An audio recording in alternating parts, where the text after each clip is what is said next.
Vision 2040 നല്ലിടയൻ എപ്പിസോഡിലേക്ക് ഏവർക്കും സ്വാഗതം. ഞാൻ ഷെറിമോൾ ചാക്കോ. ഇന്ന് നമ്മൾ പരിചയപ്പെടുന്നത് കേരള കത്തോലിക്ക സഭയിലെ ഒരു അനുഗ്രഹീത വൈദിക ശ്രേഷ്ഠനെയാണ്.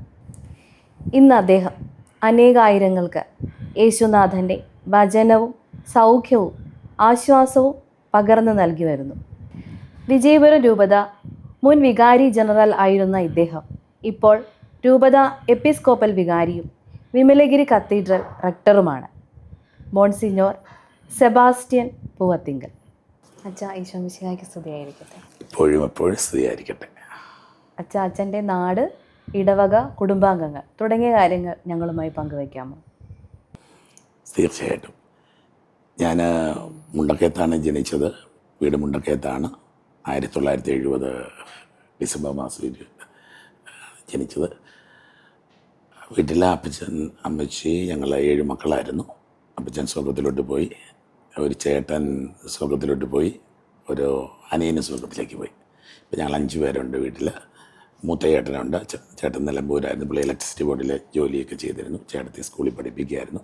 റിട്ടയർ ചെയ്ത് അവർ സ്വസ്ഥമായിട്ട് ഇപ്പം നിലമ്പൂരുണ്ട്, നാട്ടിലേക്ക് വരാനിരിക്കുന്നു.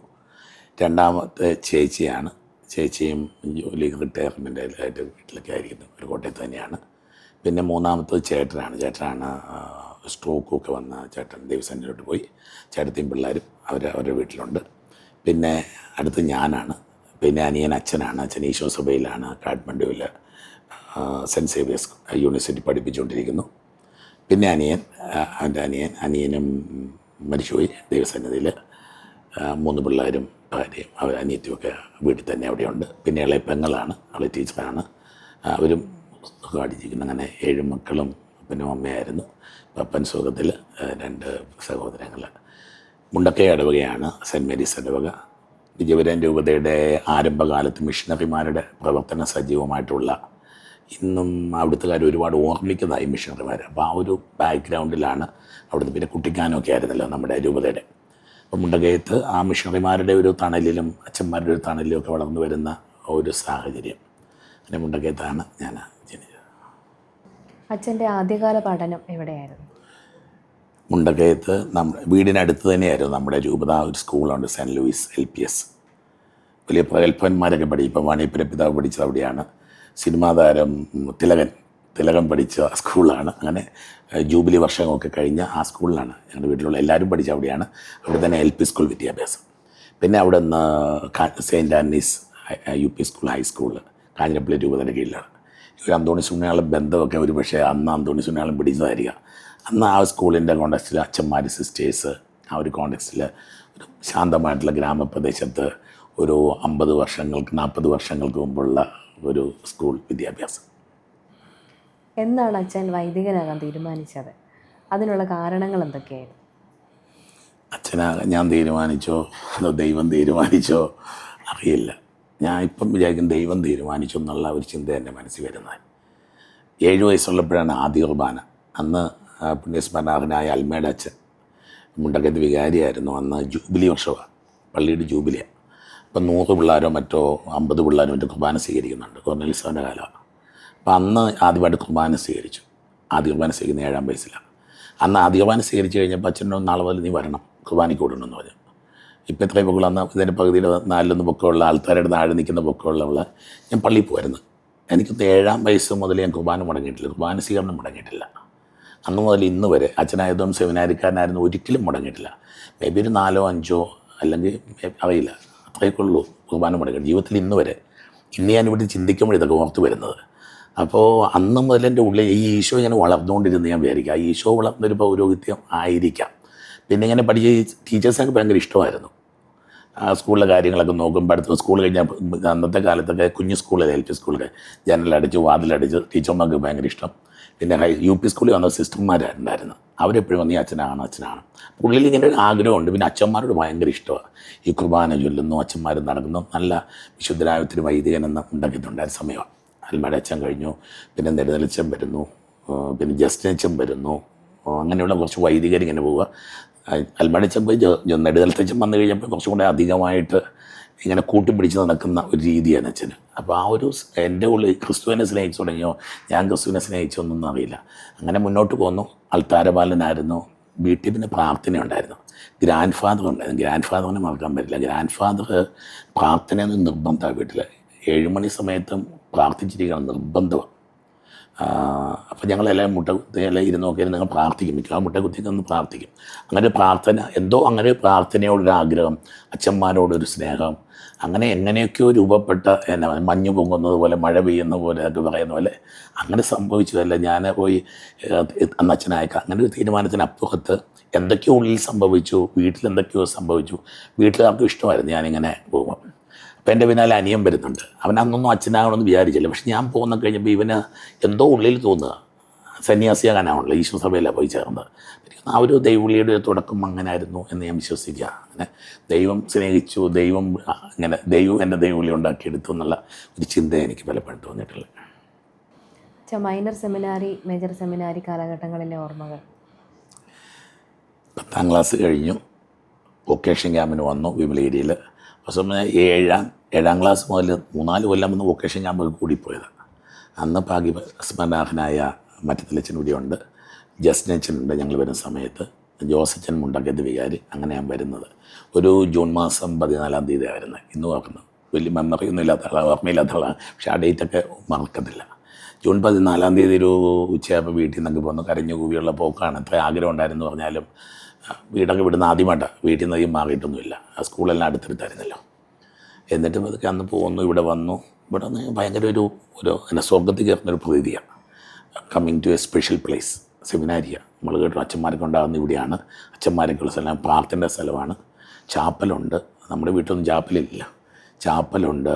അങ്ങനെ എല്ലാത്തിനും മണിയടിക്കുന്നു, പ്രാർത്ഥിക്കുന്നു. സീനിയർ ബ്രദേഴ്സുണ്ട്, അവർ നമ്മളെ കൊണ്ടു നടക്കുന്നു. അങ്ങനെയാണ് ഈ സെമിനാരി വരുന്നത്. എനിക്കത് ആദ്യത്തെ ദിവസമൊക്കെ പറഞ്ഞത്. പിന്നെ ഒരു ത്രില്ലായിരുന്നു. പിന്നെ ഇങ്ങനെ വിശുദ്ധനാകണം, പ്രാർത്ഥിക്കണം. അപ്പോൾ അങ്ങനെയുള്ള ആവേശമൊക്കെ ഞാൻ മനസ്സിലാക്കി. കൊച്ചല്ലേ, 14 വയസ്സേ ഉള്ളൂ, 15 തികഞ്ഞിട്ടില്ല. അപ്പോൾ 14 വയസ്സുള്ള കൊച്ച് വന്നു കയറുന്ന ഒരനുഭവം, 14-ാം വയസ്സ്. അങ്ങനെ സെമിനാരി വന്നു 3 വർഷക്കാലമാണ്. ആദ്യത്തെ വർഷം നമുക്ക് ലാറ്റിനും ഇംഗ്ലീഷും ഒക്കെ കൂടി പഠിക്കും. കൊർണേലിയസാവുണ്ട്. കൊർണേലിയസാൻ്റെ സന്ദർശനമൊക്കെ ഒരു മാലാഖ വരുന്ന പോലെയൊക്കെയാണ്. അന്ന് ഇത്രയും പൊക്കമുള്ള ഞാൻ നോക്കും വലിയൊരു സായിപ്പിനെ പോലെയൊക്കെയാണ് തോന്നിയിട്ടുള്ളത്. പിന്നീട് സായിപ്പൊന്നും അല്ലെന്ന് തോന്നിയിട്ടുണ്ട്. എന്നാലും ഒരു വലിയൊരു മനുഷ്യൻ, ഒരു ദൈവിക മനുഷ്യൻ വന്ന് കയറുന്ന പോലെ പിതാവ് അടിക്കും ഒരു മുട്ടായിയൊക്കെ ആയിട്ട്. പിതാവിനോട്ട് നേറ്റുന്നില്ല, ചോക്ലേറ്റുമായിട്ട് വലിയ സ്നേഹം കാണിക്കുന്നു. സെമിനാരിലാണെങ്കിലും ഒരുപാട് ഇത്. ആ സമയത്ത് പിന്നെ ഫസ്റ്റ് ഇയർ കഴിഞ്ഞിട്ട് പിന്നെ മാന്നാനം കോളേജിലാണ് പോയത്. അതൊക്കെ ജീവിതത്തിലൊരു ട്വിസ്റ്റായിരുന്നു. വാസ്തവം പറഞ്ഞാൽ പിള്ളേരുമായിട്ട് കൂടെ പഠിക്കുന്നു, അവരുടെ കൂടെ നടക്കുന്നു. അന്നൊക്കെ എനിക്കൊന്ന് ഇലക്ഷനൊക്കെ ജയിക്കുന്നു അവിടെ നിന്നുണ്ട്. അതൊന്നും പാടില്ലാത്ത കാര്യങ്ങളൊക്കെയാണ്. സ്കൂൾ കോളേജ് റെപ്രസെൻറ്റേറ്റീവ് ആകുന്നു. അപ്പോൾ എല്ലാവർക്കും ഒരു ഇഷ്ടമുള്ള ഒരു രീതിയിലേ എന്തോ ഈ വെള്ളമുണ്ടും വെള്ള ഷർട്ടും എടുത്തുകൊണ്ടാണ് പോകുന്നത്. നീണ്ട കൈയുള്ള വെള്ള ഷർട്ടും, അന്ന് മുണ്ട ഇടും, പാൻറ്റൊന്നും ഇടാൻ പാടില്ല. അതൊക്കെ ഇട്ട് ഇങ്ങനെ പോകുന്ന. പക്ഷെ അന്നും നമ്മളൊരു കുട്ടികൾക്ക് ഒരു ആകർഷണം ഉണ്ടായിരുന്നു. ഇപ്പോൾ ഇത് ചോദിക്കുമ്പോൾ എൻ്റെ ഒരു വിയന്നയിൽ നിന്നൊരു അച്ഛനുണ്ട്. ആൾ എന്നെ കണ്ടുകൊണ്ട് അച്ഛനായതാണ്. എൻ്റെ കൂടെ കോളേജിൽ പഠിച്ചിട്ട് ഇപ്പം കഴിഞ്ഞിടയ്ക്ക് എന്നെ കാണാൻ വന്നിട്ടുണ്ട്. ഞാൻ ആദ്യമായിട്ട് അദ്ദേഹത്തെ MSTയിലെ വൈദികനാണ്. ടോമി MST. അദ്ദേഹം ഇന്ന് വിയന്നയിലാണ്. പുള്ളി വരുമ്പോൾ പറയും അച്ഛനെ കണ്ടുകൊണ്ടാണ്, അന്ന് ചമ്മാച്ചനെ കണ്ടുകൊണ്ടാണ് ഇത് സെമിനാരി ചേരുന്നത്. അപ്പം അങ്ങനെ ഒരു ഹോളി ലൈഫ്, ഒരു പ്രത്യേകതയിൽ അങ്ങ് നടന്നു പോയി. പിന്നെ ഒരു എക്സെപ്ഷനൊന്നും പറയാനൊന്നുമില്ല. കോളേജിൽ നന്നായിട്ട് പഠിക്കുമായിരുന്നു. കാരണം ബാക്കിയുള്ള പിള്ളേർക്ക് ഇംഗ്ലീഷും അറിയത്തില്ല, നമുക്ക് ഇച്ചിരി ഇംഗ്ലീഷൊക്കെ അറിയാവുന്നതുകൊണ്ട് അന്ന് എനിക്ക് തോന്നുന്നു ഇംഗ്ലീഷിൻ്റെ ടോപ്പ് ഒരു ഗോൾഡ് മെഡലൊക്കെ എന്നെ വിളിച്ചു തന്നാൽ ഞാനിന്ന് ഓർക്കുന്നുണ്ട്. അതൊക്കെ ഈ മറ്റത്തിലച്ഛൻ്റെ ഗുണം കൊണ്ട്, അച്ഛനൊക്കെ പഠിപ്പിച്ച് വിട്ടുകൊണ്ട് ഉള്ള ഇത്. അത് കഴിഞ്ഞ് പിന്നെ ആലുവയ്ക്ക് പോവാം. ആലുവയ്ക്ക് പോകുന്ന ഒരു മെയ് മാസം 29-ാം തീയതി വന്ന്, 29-30 മറ്റോ വന്നു. ലാസ്റ്റ് വന്നു. ജൂൺ ആദ്യം ആലുവ സെമിനാരി ചെല്ലാം. അത് ചെല്ലുന്നത് നമുക്ക് ചിന്തിക്കാൻ പറ്റാത്തൊരു സ്ഥലം. നമ്മൾ കുഞ്ഞ് സ്ഥലത്ത് കുഞ്ഞ് മനുഷ്യനായിട്ട് മുണ്ടക്കയം വിട്ട് പിന്നെ കോട്ടയത്ത് നിന്ന് ആദ്യമായിട്ട് ട്രെയിൻ കയറി ഇങ്ങനെ പോയിക്കൊണ്ടിരിക്കുകയാണ്. യാത്ര ഇങ്ങനെ നീളുക, ജീവിതത്തിലെ യാത്ര. ആലുവയിലെത്തും ഭയങ്കര എക്സൈറ്റ്മെൻറ്റ്. വലിയൊരു സ്ഥാപനം, എവിടെയാണ് പോകേണ്ടത്, എങ്ങനെയാണ് പോകേണ്ടത് എന്നറിയത്. ഒരുപാട് ബ്രദേഴ്സ്. ഞങ്ങൾ ചെല്ലുമ്പോൾ ഏതാണ്ട് എനിക്ക് തോന്നുന്നു ഞങ്ങളുടെ ബാച്ചിൽ ഒരു 100-ലധികം കുട്ടികൾ, ബ്രദേഴ്സ്, ഇങ്ങനെ അച്ഛനാകാനുള്ള യുവത്തിടമ്പുകൾ വന്നിക്കുക. ബാക്കി 100, 120, 140 വെച്ചുള്ള 350 കുട്ടികളുള്ള സ്ഥലത്ത് നമ്മളിങ്ങനെ ഞെട്ടി വിറച്ചിരിക്കുക. നമ്മൾ ഇവിടുത്തെ ദാതായായിരുന്നു, പക്ഷേ അവിടെ ചെന്നപ്പോൾ നമ്മളൊന്നുമല്ല. അവിടെ ചെല്ലുന്ന സെമിനാരി നമ്മളെ വല്ലാതെ അട്രാക്റ്റ് ചെയ്യുന്നുണ്ട്. സെമിനാരിയുടെ ആംബിയൻസും. ഞാൻ again repeat, seminary is heaven. ആ ഒരു അനുഭവത്തിൽ അവിടെ നിന്നു. അവിടെ ചെന്നു. പിന്നെ അവിടെ ലാറ്റിൻസ് ഉണ്ട്, സിറിയൻസ് ഉണ്ട്, മലങ്കരയുണ്ട്. അങ്ങനെ ഒരു കോമ്പിനേഷൻ ഞങ്ങളവിടെ പഠിച്ചു വരുന്നത്. അവിടെ ചെന്നു കഴിയുമ്പോൾ എനിക്കറിയത്തില്ല ദൈവം എന്തൊക്കെ ഇങ്ങനെ പ്രവർത്തിച്ചുകൊണ്ടിരിപ്പുണ്ടായിരുന്നേ. അവിടുത്തെ പഠനകാലത്ത് റാങ്ക് എന്നൊക്കെ സാധനങ്ങൾ ആദ്യമായിട്ട് കയറുന്ന അവിടെയാണ്. അവിടെ ചെന്ന് കഴിഞ്ഞപ്പോൾ എങ്ങനെയോ I was not the best, അതെനിക്ക് എപ്പോഴും അറിയാം, എന്നും അറിയാം. പക്ഷെ ദൈവം എന്നെ ഇങ്ങനെ തട്ടിക്കയറ്റി വെക്കുന്ന പോലെ എനിക്ക് എപ്പോഴും തോന്നിയിട്ടുണ്ട്. വളരെ മിടുക്കന്മാർ, പ്രഗത്ഭന്മാർ ഞങ്ങളുടെ ബാച്ചിലൊക്കെ ഉണ്ടായിരുന്നു. പക്ഷേ ദൈവം സംഭവം ഒരു പക്ഷേ ഞാൻ പ്രതീക്ഷിക്കും എന്നോടൊരു ഇഷ്ടമുള്ള പോലെ ഒന്ന് അങ്ങനെ പഠിച്ചു. എപ്പോഴും റാങ്ക് ഉണ്ടായിരുന്നു ആ സെമിനാരി കാലത്ത്. അപ്പം പിന്നെ അച്ഛന്മാർക്കൊക്കെ ഒരു ഇഷ്ടമാണ്, ഇവൻ പഠിക്കുന്നവനാണ്. പിന്നെ ലത്തീൻ സഭയിൽ നിന്നുള്ള ലാറ്റിൻസ് അധികം പിന്നെ റാങ്കൊന്നും വാങ്ങിക്കുന്നവരാ കൂട്ടത്തിലൊന്നുമില്ല. അപ്പം മറ്റുള്ളവരുടെ മുമ്പിലൊക്കെ കയറി വരുന്ന ലത്തീൻകാരൻ തിയോളജിയിലെത്തിയപ്പോൾ മിക്കവാറും ടോപ്പിലേക്ക് വീണ്ടും പോവുക റാങ്കിൻ്റെ കാര്യത്തിൽ. സത്യം പറയാൻ ഞാൻ ഇപ്പോഴും എനിക്കറിയത്തില്ല എങ്ങനെ കിട്ടിയെന്നൊന്നും അറിയത്തില്ല. എൻ്റെ ഹാൻഡ് റൈറ്റിംഗ് വളരെ മോശം ഹാൻഡ് റൈറ്റിംഗാണ്. പക്ഷേ ഇതെങ്ങനെ അച്ഛന്മാർ വായിച്ചെടുത്തു, ഞാൻ ഇന്നും അത്ഭുതപ്പെടുക. കോളേജിൽ പഠിക്കുമ്പോൾ എന്നോട് പറയുന്നു. പക്ഷേ ഇതൊക്കെ ഒരു ദൈവകൃപയായിട്ട്, ദൈവത്തിൻ്റെ ഒരു പദ്ധതിയായിട്ട് ഒറ്റയ്ക്കിരുന്ന് കരയാനൊരു കാരണം ദൈവം സ്നേഹിച്ചതിനെ പറ്റി. അച്ഛാ, പൗരോഹിത്യ സ്വീകരണം കഴിഞ്ഞുള്ള അച്ഛൻ്റെ ആദ്യകാല സേവന മേഖലകൾ ഏതൊക്കെയായിരുന്നു? 1994 ഡിസംബർ 29 പട്ടം കിട്ടുന്നത്. അതിനുശേഷം ജനുവരി മാസം ആകുമ്പോൾ പീറ്റർ പിതാവ് വിളിച്ചിട്ട് ഒരു അപ്പോയിൻമെൻറ്റോട് തരുന്നു മനസ്സെമിനാരിലെ വൈസ് സെക്രട്ടറായിട്ട്. ജനുവരി പകുതിയോടുകൂടി വന്ന് അവിടെ ചാർജ് എടുക്കുക. സെമിനാരിയുടെ തീരാൻ പോവുക. ആ സമയത്ത് പിള്ളേർ വീട്ടിൽ പോകുന്ന സമയമാണ്. ഞാൻ അവിടെ വന്നു, 2 മാസത്തോളം നിന്നു. അതിനുശേഷം ഒരു 2 മാസത്തെ അവധിക്കാലം ഉണ്ടായിരുന്നു. പെർമിഷൻ എന്ന് പറഞ്ഞു പോയി. ആ സമയത്ത് വൈശംഭാഗമായിരുന്നു. എൻ്റെ ജീവിതത്തിലൊരു വിപ്ലവാത്മകമായ ഒരു സമയമായിരുന്നത്. ഞാൻ കൊച്ചച്ഛൻ, എനിക്കൊന്നും അറിയത്തില്ല, ഭയങ്കര full of power, energy, seal. അവിടെ ചെന്ന് വലിയച്ഛന്മാരൊക്കെ ഇരുന്ന സ്ഥലമാണ്. എന്തായാലും ഇരിക്കാനും നിൽക്കാനും നമുക്കറിയില്ല, നമുക്ക് ഓടാനും ഒക്കെ നമുക്ക് കൂടുതൽ അറിയത്തുള്ളൂ. അങ്ങനെ ആ പ്രദേശം മുഴുവൻ വീടുകൾ കയറുന്നു. അവിടെ മുഴുവൻ ഭയങ്കര റിവൈവൽ വരിക. ആ സമയത്ത് BCCയുടെ പ്രവർത്തനങ്ങൾ. എനിക്ക് തന്നെ പൗരോഹിത്യത്തിൻ്റെ ഒരു വിത്ത് എന്നൊക്കെ പറഞ്ഞ് ഞാൻ കാണുന്ന എൻ്റെ തീഷ്ണതയൊന്നും പറയാനില്ല. ആ വീടുകൾ ഹിന്ദുക്കളും എല്ലാവർക്കും അറിയാവുന്ന ഒരു ക്രിസ്തു, ആ തുരുത്തുകളിലൂടെ നടന്നു പോകുന്ന ക്രിസ്തു. എൻ്റെ മനസ്സിലുള്ള ഇമേജ് അതാണ് പൗരോഹിത്യത്തെ പറ്റി. കാണുമ്പോൾ ക്രിസ്തു നടന്നു പോകുന്നതാണ്. ഞാൻ എന്ന് പറഞ്ഞൊരു ഹൈന്ദവ വീട്ടിൽ, ഞാൻ മരിച്ച വീട്ടിൽ ചെന്നിങ്ങനെ നിൽക്കുക, കൈകൂപ്പി എന്ന് പ്രാർത്ഥിക്കുമ്പോൾ അവരോട് പറഞ്ഞു ഒച്ചത്തിൽ പ്രാർത്ഥിക്കാമെന്ന് ചോദിച്ചു. ഇന്നും ഓർക്കുക. പിന്നെ അവിടുത്തെ കുറച്ച് കള്ളുകൂടിയൊക്കെയുള്ള പ്രശ്നങ്ങളൊക്കെ ഉണ്ടായിരുന്നു അന്നവിടെ. കള്ളുഷാപ്പ് ഞാൻ കയറി ചെല്ലും. ഞാൻ ചെല്ലുമ്പം അവിടെയുള്ള ചില കള്ളുകൂടിയന്മാർ കയറി ഒളിച്ചിരിക്കും. അവന്മാരെ ഞാൻ അവിടുന്ന് പിടികൂടും. അവന്മാരെന്ന് പറയാൻ പാടില്ല, ചേട്ടന്മാരാ. പക്ഷേ ഇവരൊക്കെ അവസാനം എൻ്റെ കൂടെ ഇങ്ങനെ നടക്കുന്നൊരു കാലം. 2 മാസം കഴിഞ്ഞ് മെയ് ലാസ്റ്റ് ഞാൻ തിരിച്ചു വരേണ്ട സമയമായി.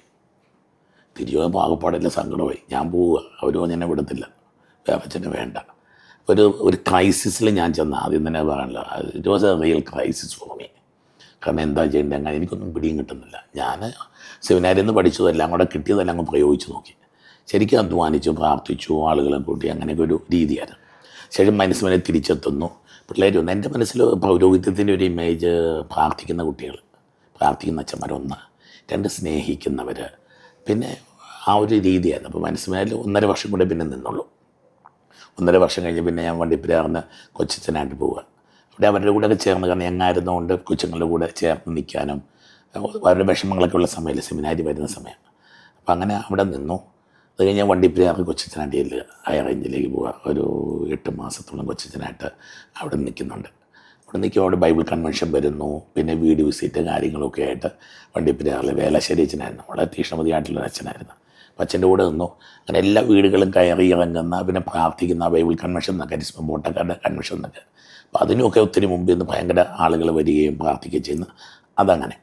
അതിനുശേഷം വികാരിയായിട്ട് പള്ളിവാസലിലേക്ക് പോവുക. പള്ളിവാസൽ വാസം പറഞ്ഞാൽ എൻ്റെ ഒരു ഫൗണ്ടേഷൻ സ്റ്റോൺ, എൻ്റെ ഒരു ഒരു സ്പെസിമെൻ കിട്ടണമെങ്കിൽ അവിടെയാണ്. അവിടെ ചെന്ന് സ്വന്തമായിട്ടൊരു ഇടവ കിട്ടുന്നു. പാവപ്പെട്ട ഇടവ, ഭയങ്കര കഷ്ടപ്പാടാണ്. ഒരു കുഞ്ഞു മുറി, അതിനകത്താണ് താമസം, ഒരു കുഞ്ഞടുക്കള, അത്രയ്ക്കേ ഉള്ളൂ. വലിയ പള്ളിയോട് ചേർന്നുള്ളൊരു ചാർത്ത്, അതാണ് അച്ഛൻ്റെ ബംഗ്ലാവ്. ഈ ചാർത്തിനാണ് അവർ ബംഗ്ലാവ് എന്ന് വിളിക്കുന്നത്. എല്ലാം കൂടെ കൂടി ഒരു 300-400 സ്ക്വയർ ഫീറ്റ് വലിപ്പമുള്ളൊരു ബംഗ്ലാവിലാണ്. അതിങ്ങനെ ലൈൻസ് പോലെ തന്നെ. ആദ്യം കയറി ചെല്ലുന്ന ബംഗ്ലാവ് ഓഫീസ്, അതിനപ്പുറത്ത് ബെഡ്റൂം, അതിനപ്പുറത്ത് കിച്ചൺ, അങ്ങനത്തെ ഒരു രീതിയാണ്. സുഖമായിരുന്നു അത് വീണ്ടും. അന്ന് അവിടെ കുറച്ച് കാര്യങ്ങൾ, അന്ന് എൻ്റെ ജീവിതത്തിൻ്റെ സ്വപ്നങ്ങൾ തമിഴ്ക്കാരെ കൂടുതൽ. ഈ തമിഴ്ക്കാരുടെ പ്രത്യേകത, അവരെ സ്നേഹിച്ചാൽ അവരെ ഇരട്ടി സ്നേഹിക്കും. അപ്പം അങ്ങനെ ഒരു കുടുംബം പോലെ പോകുന്ന പോക്കാം. ആളുകൾക്കൊക്കെ കാര്യം ഹിന്ദുക്കളും എല്ലാം ഉണ്ട്. അപ്പോൾ അവരെല്ലാം കൂടെ നിൽക്കുക. എൻ്റെ മനസ്സിൽ അവിടുത്തെ ഒരു സംഭവം ഇതാണ്. അന്നൊരു 90 ദിവസം നീണ്ടു നിൽക്കൊരു ധ്യാനം നടത്തി.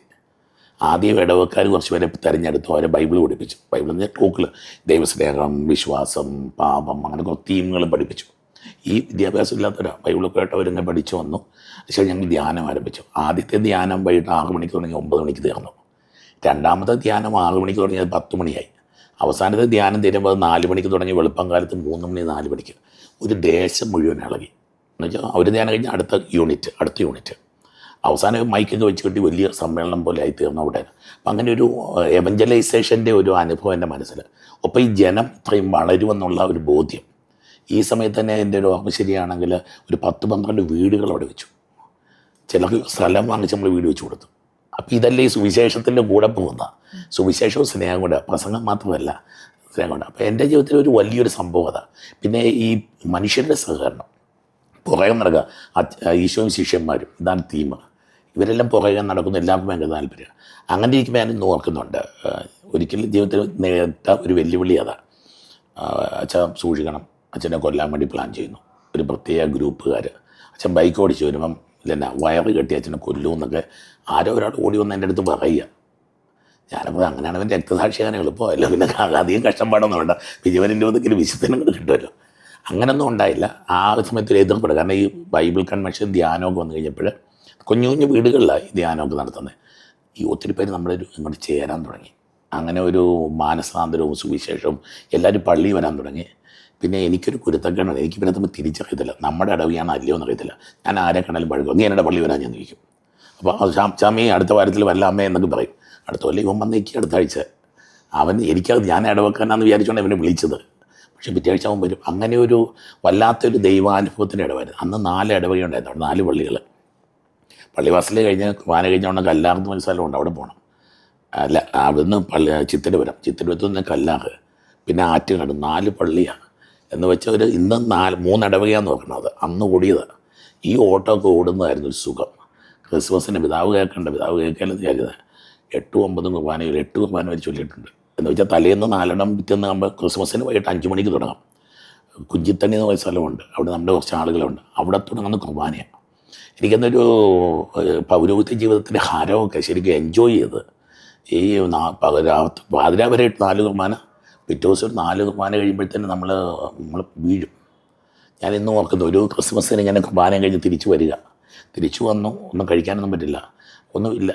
കാരണം അവരെല്ലാം വീട്ടിൽ പോയില്ല, ഉണ്ടാക്കുന്ന ഒരു പാട്ടിയമ്മയാണ്, അവർ പോയി. അപ്പോൾ ഇച്ചിരി ചോറുണ്ടായിരുന്നു. ഞാൻ ഒരു 10 മണിക്കാണ് തിരിച്ച് എൻ്റെ കുർബാനയെല്ലാം കഴിഞ്ഞ് വന്നു. ആ ചോറ് കൊണ്ടയച്ച് വീട്ടിലൊന്നും പോകാൻ പറ്റില്ല, കഴിഞ്ഞ് അവിടുന്ന് വരണ്ടേ. അത് കഴിച്ച് ഞാൻ വൊമിറ്റ് ചെയ്യാൻ പറയും, ഭയങ്കരമായിട്ട് വൊമിറ്റ് ചെയ്ത്. എൻ്റെ ഏറ്റവും സ്വീറ്റ് മെമ്മറിയാണ് പറയുന്നത്. ഞാനങ്ങനെ ഞാൻ നിലത്ത് വീണു, ശബ്ദിച്ച് നിലത്ത് വീണേ. എൻ്റെ പൗരോഹിത്യത്തിൻ്റെ 3-ാം വർഷം. അപ്പോൾ നമ്മുടെ ഒരു പയ്യൻ ഇപ്പോഴും ഉണ്ട്, സാറ്റു എന്ന് പറഞ്ഞൊരു പയ്യൻ. അവൻ വന്ന് ബെല്ലടിച്ച് അവൻ്റെ വീട്ടിൽ കൊണ്ടുപോകാൻ വേണ്ടി വന്നതാണ്. ഞാൻ വേണ്ട മോനെ, എനിക്ക് എഴുന്നേക്കാൻ പറ്റണില്ല. എന്നെ പതുക്കെ വലിഞ്ഞ് വന്ന് വാതിൽ തുറന്നു. ഇവൻ താഴെപ്പൊരു നാരങ്ങ മുറിച്ച് തന്നു. എനിക്കൊന്നൊരു ക്രിസ്തു അനുഭവം, എൻ്റെ ക്രൂസിഫിക്ഷനാണ് ഒരു പൗരോഹിത്യ ക്രിസ്തുവിൻ്റെ ഏറ്റവും വലിയ അനുഭവം.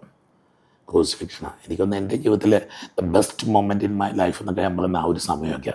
ഇത്രയും കുർബാനകളൊക്കെ ചൊല്ലി. പിന്നെ ഈ മനുഷ്യരെല്ലാം നമ്മുടെ കൂടെയാണ്, നമുക്ക് ശത്രുക്കളില്ല. അവിടെ കൊച്ചച്ഛനാണല്ലോ, 27 വയസ്സ് 22 നമ്മുടെ കൂടെ ഇങ്ങനെ എല്ലാവരും നടക്കുന്നു. എല്ലാവർക്കും ഭയങ്കര സ്നേഹം. ആരുടെയും വീട്ടിൽ പോകും, ആരുടെയും കൂടി ഇരിക്കും. ഈ തമിഴ്ക്കാർക്ക് ഒരു പ്രത്യേകത, കൈകൊണ്ട് വാരിയ ചോറ് തരുന്നത്, എടുത്തിങ്ങനെ വെക്കും. ഞാൻ അവരുടെ കൂടി കഴിഞ്ഞിട്ട് അവരുടെ രസവും ചോറൊക്കെ ഉണ്ട്. അതൊരു ദൈവരാജ്യ അനുഭവമായിട്ട് അതങ്ങനെ വന്നു. ഭയങ്കര. പിന്നെ മുത്തമുടി എന്ന് പറയുന്ന സ്ഥലം ഉണ്ടായിരുന്നു. എന്താ ഒരു രാജാവ് ഒരു രാജ്യം കൊണ്ടുപോകുന്ന പോലെ, ആ രാജ്യത്തിന് ഓടുന്ന പോലെ ഒരു രസകരമായ എൻ്റെ ഫസ്റ്റ് അനുഭവം അതാണ്. എൻ്റെ ഇടവക ജീവിതം ശരിക്കും ഒരു ഇടവക എന്ന് പറഞ്ഞാൽ അതേ ഞാൻ ഇരുന്നിട്ടുള്ളൂ. അവിടുന്ന് പിന്നെ 2000 ജൂബിലി വർഷം വരെ, ജൂബിലി ഭയങ്കര ആഘോഷമാണ്.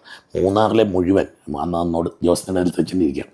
ആ പ്രദേശത്ത് മുഴുവൻ ഇടവകളിലും ഞങ്ങൾ എല്ലാവരും, ഇപ്പം നമ്മുടെ കൊച്ചു പിതാവ് ജസ്റ്റിൻ പിതാവൊക്കെ അന്ന് നമ്മുടെ ജൂനിയർ ഇടപെടിയുണ്ട്. ഞങ്ങളെല്ലാവരും കൂടി ചെണ്ടയൊക്കെ കൂട്ടി ഞങ്ങൾ ധ്യാനങ്ങൾ നടത്തുമായിരുന്നു. ആ പ്രദേശം മൂന്നാറിലെ മുഴുവൻ പള്ളികളിൽ ഞങ്ങൾ ധ്യാനങ്ങൾ നടത്തി, കൊച്ചു സെൻറ്ററുകളിൽ. എനിക്കത് ശരിക്കും ഒരു എവഞ്ചലൈസേഷൻ ടൈം. നമ്മൾ ചോദിച്ച് എവഞ്ചലൈസേഷനാണ് കിടക്കുന്നത്. സുവിശേഷ പ്രഘോഷണവും സുവിശേഷവൽക്കരണം, എല്ലാവരും സുവിശേഷം പറയണം. ക്രിസ്ത്യാനിയാണെന്ന് നിർബന്ധിക്കണം, അവന് ഇഷ്ടമുണ്ടായാൽ മതി, പക്ഷെ നമുക്ക് സുവിശേഷം കാണണം, ക്രിസ്തുവിനെ സ്നേഹിക്കണം. അപ്പോൾ അങ്ങനത്തെ ആയിരുന്നു 2001. വീണ്ടും വണ്ടിപ്പെരിയാറിലേക്ക് വികാരിയായിട്ട്, വലിയ പള്ളിയാണ്, നേരത്തെ കൊച്ചച്ഛനായിരുന്നിടത്തേക്ക് തിരിച്ച് ഞാൻ വികാരിയായിട്ട് വരിക. 8 മാസമേ ഉള്ളൂ. അവിടെയും സെയിം സ്റ്റോറി.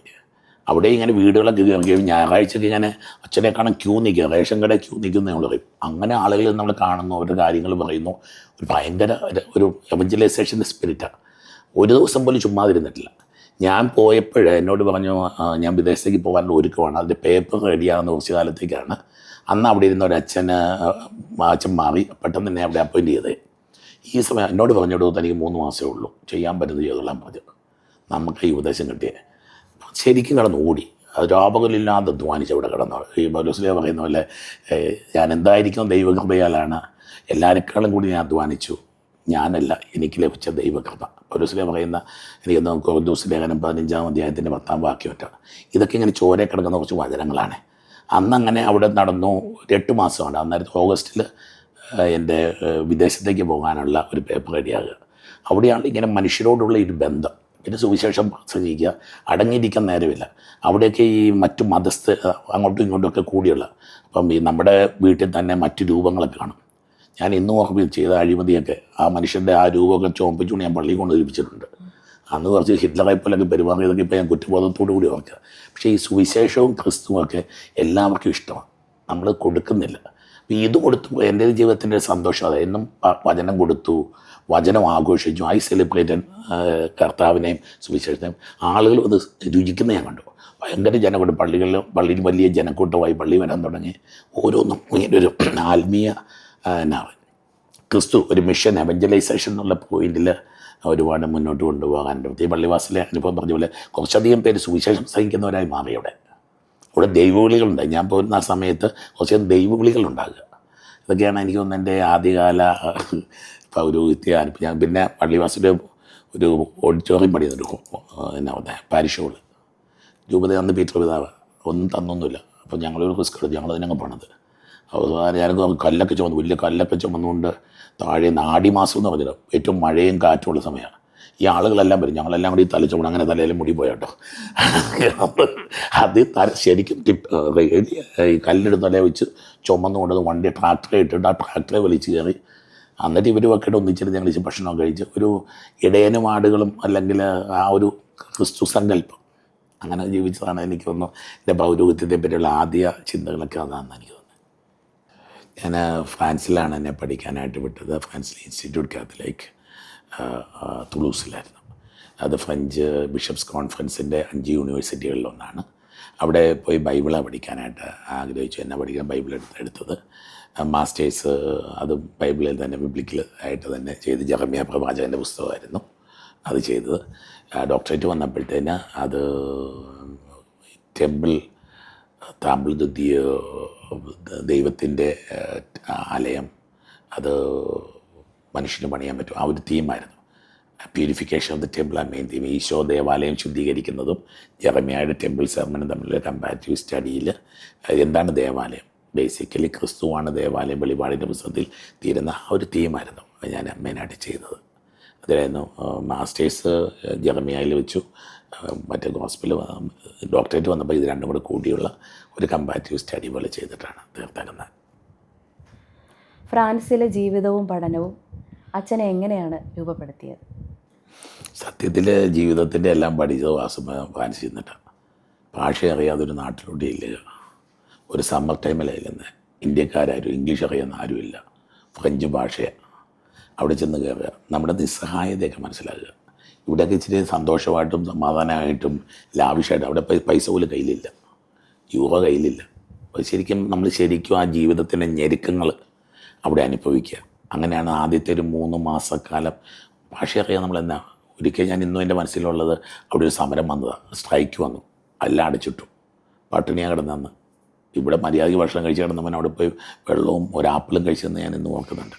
അപ്പോൾ അതെൻ്റെ ജീവിതം ഒന്നാം. 2, നമ്മുടെ ഒരു എഡ്യൂക്കേഷൻ സിസ്റ്റം അല്ല ഇത്, നമ്മുടെ പേഴ്സണൽ എഫർട്ടാണ്. എനിക്കിത് വ്യക്തിപരമായിട്ട് എൻ്റെ ബൈബിൾ പഠനത്തിൽ പോലും ഒത്തിരി ബൈബിൾ വ്യാഖ്യാനത്തെ പോലും ഇപ്പോഴും ഉള്ളിൽ നിന്നുകൊണ്ട് നമ്മൾ കുറച്ച് മെത്തേഡ്, നമ്മൾ തന്നെ അതിൻ്റെ മെത്തേഡ് ഈ വചനത്തിനുള്ളിലേക്ക് നോക്കി അത് കണ്ടുപഠിക്കുന്ന ഇച്ചിരി റിഫ്ലക്റ്റീവ് മെഡിറ്റേറ്റീവ് ഒരു രീതി എനിക്ക് അവിടെ നിന്ന് കിട്ടിയിട്ടുണ്ട്. അതെൻ്റെ ജീവിതത്തിൽ ഒരുപാട് സ്വാധീനം. ഫ്രാൻസ് കത്തോലിക്ക സഭയുടെ മൂത്ത മകളെന്നൊക്കെ പറഞ്ഞുകൊണ്ടാണ് പറയുന്നത്. ഒത്തിരി വിശുദ്ധൻ്റെ സ്ഥലമാണ്. ഞാൻ പഠിച്ച യൂണിവേഴ്സിറ്റിയിൽ 1 മണിക്കൂർ പോയാലാണ് നമ്മുടെ ലൂർദ് മാധവ് പ്രത്യക്ഷപ്പെട്ട സ്ഥലം, പിന്നെ ഒരുപാട് വിശുദ്ധ സ്ഥലങ്ങളുമൊക്കെ അവിടെ സന്ദർശിക്കാനായിട്ട് എനിക്ക് യൂറോപ്പിൽ പിന്നെ റോമിലോ അവിടെ ഇവിടെയൊക്കെ പോകാനും ഒക്കെ എനിക്ക് സാധിച്ചു. പക്ഷേ എനിക്കൊന്ന് എൻ്റെ ജീവിതത്തെ ഒന്ന് ഒരു സന്യാസിയാക്കി എന്ന് വേണം പറയാം. ഏറ്റവും വലിയ സ്ഥലത്തോട്ട് പോയിട്ട് തന്നെ ഇരിക്കാനും നമ്മളെ ആരും നോക്കാനില്ല, ആരും നിയന്ത്രിക്കാനില്ല, ആരുമില്ല. നമുക്ക് ഇഷ്ടം പോലെ എന്ത് വേണമെങ്കിലും ചെയ്യാം. അവിടെ പരിശുദ്ധാത്മാവ് നമ്മളെ നിയന്ത്രിക്കുന്ന രീതി, പഠിക്കാൻ ആരും നിർബന്ധിക്കാനൊന്നുമില്ല. ഡോക്ടറുള്ള സമയത്തൊക്കെ ഞാൻ ഓർക്കുന്നുണ്ട്, 3 ദിവസം വരെ ഉറങ്ങാതിരുന്ന് ഒന്ന് ആലോചിച്ച് നോക്കി അറിയാം. 3 ദിവസം ഉറങ്ങാതെ ഇങ്ങനെ കണ്ണിലിങ്ങനെ നമ്മൾ പറയില്ലേ ഈ ഇത് വെച്ചുകൊണ്ടിരുന്ന് ചെയ്യുന്നു പറയുന്ന പോലെ ഈ പിന്നെ തീപ്പെട്ടിക്കുള്ളി വെച്ച് വെൺമോൾ വെക്കുക, അങ്ങനെ ഇരുന്ന് എൻ്റെ ഫൈനൽ വർക്ക് ചെയ്യുന്ന സമയമൊക്കെ അങ്ങനെയായിരുന്നു. ഇത് ജീവിതത്തിൻ്റെ ഒരു സുഖമല്ല എന്നെ പഠിപ്പിച്ചത്. പൗരോഹിത്യ ജീവിതത്തിൻ്റെ ഒരു സിൻസിയറിറ്റിയോ ഒരു കമ്മിറ്റ്മെൻറ്റും ഒക്കെ പഠിപ്പിച്ച ഒരു കാലമായിരുന്നത്. ശരിക്കും പുതിയ ലാംഗ്വേജ്, പിന്നെ ലാംഗ്വേജിന് ഒരുപാട് ഇതുണ്ട്. ഫ്രഞ്ച്, ഗ്രീക്കോ ലാറ്റിനോ ഒക്കെ പോലത്തെ ഒരു ലാംഗ്വേജാണ് ഫ്രഞ്ച്. ഒത്തിരി ആഴങ്ങളുള്ളത്.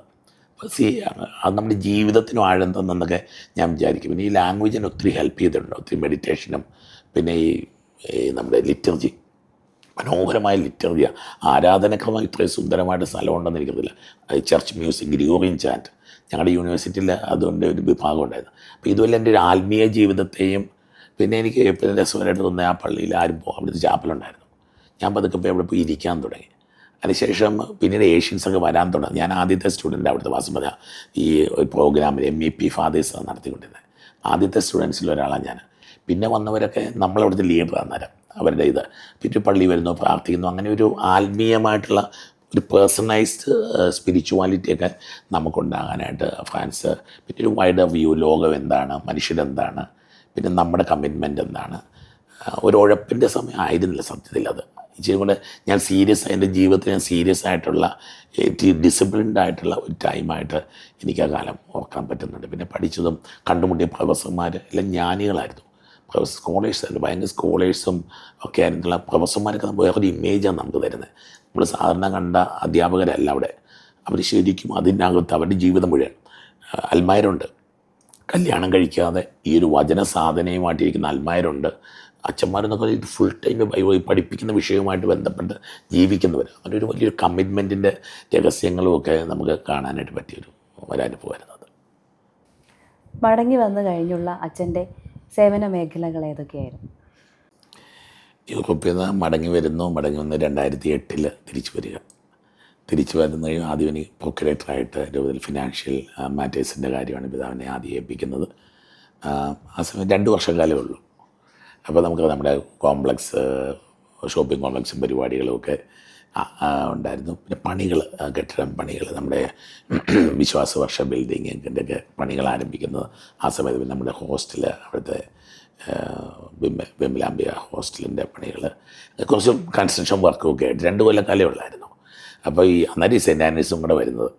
അപ്പോൾ പിതാവ് പറഞ്ഞാൽ പ്രാർത്ഥനയും പിന്നെ ഈ കടക്കാരുമായിട്ടുള്ള ഡീലിങ്സ് രണ്ടും കൂടെ ശരിയാകത്തില്ല എന്ന് പറഞ്ഞുകൊണ്ട് അതൊക്കെ അത്രയായിരുന്നു ആദ്യം പ്രൊക്യുറേറ്ററായിട്ട് 2 കൊല്ലക്കാലം. അതിനുശേഷം ഒരു ദിവസം പിതാവ് വിളിച്ചിട്ട് പറഞ്ഞു, അച്ഛൻ അന്നേരം നവാസത്തിൻ്റെ ടൈം കഴിയുന്നു, BG ആയിട്ട് ചാർജ് എടുക്കണമെന്ന് പറയുന്നു. അങ്ങനെ അടുത്ത വികാർ ജനറലായിട്ട് അന്ന് ചാർജ് എടുക്കുന്ന അതാണ്. എനിക്കറിയാം 42 വയസ്സേ ഉള്ളൂ. ചെറിയ ഇപ്പോൾ എല്ലാം വില്ലേജുമാരും ഒക്കെ ഉള്ള ഒരു സമയമാണ്. പിന്നെ ദൈവത്തെ നിശ്ചയം പോലെ എല്ലാം തന്നെ നമ്മുടെ ഇഷ്ടങ്ങളൊന്നുമല്ല. ഇപ്പം പഠിച്ചു വന്നാൽ ബൈബിൾ പഠിച്ചിട്ട് വന്നാൽ എനിക്ക് ബൈബിൾ പഠിപ്പിക്കാനായിരുന്നു ഇഷ്ടം. ബൈബിൾ പുസ്തകം ബൈബിൾ പഠിച്ചു പോകാനായിരുന്നു എനിക്കിഷ്ടം. ഇവിടെ എന്നോട് പൈസ എണ്ണിയാൽ മതി എന്ന് പറഞ്ഞു. ഒരു ദൈവഹിതവും ഒക്കെ അധികാരികളിലൂടെ ദൈവഹിതം വെളിപ്പെടുക എന്നുള്ളൊരു ഇതുണ്ടല്ലോ. അപ്പോൾ അതങ്ങനെ ചെയ്തു. PG ആയിട്ടും എനിക്ക് സന്തോഷമായിരുന്നു.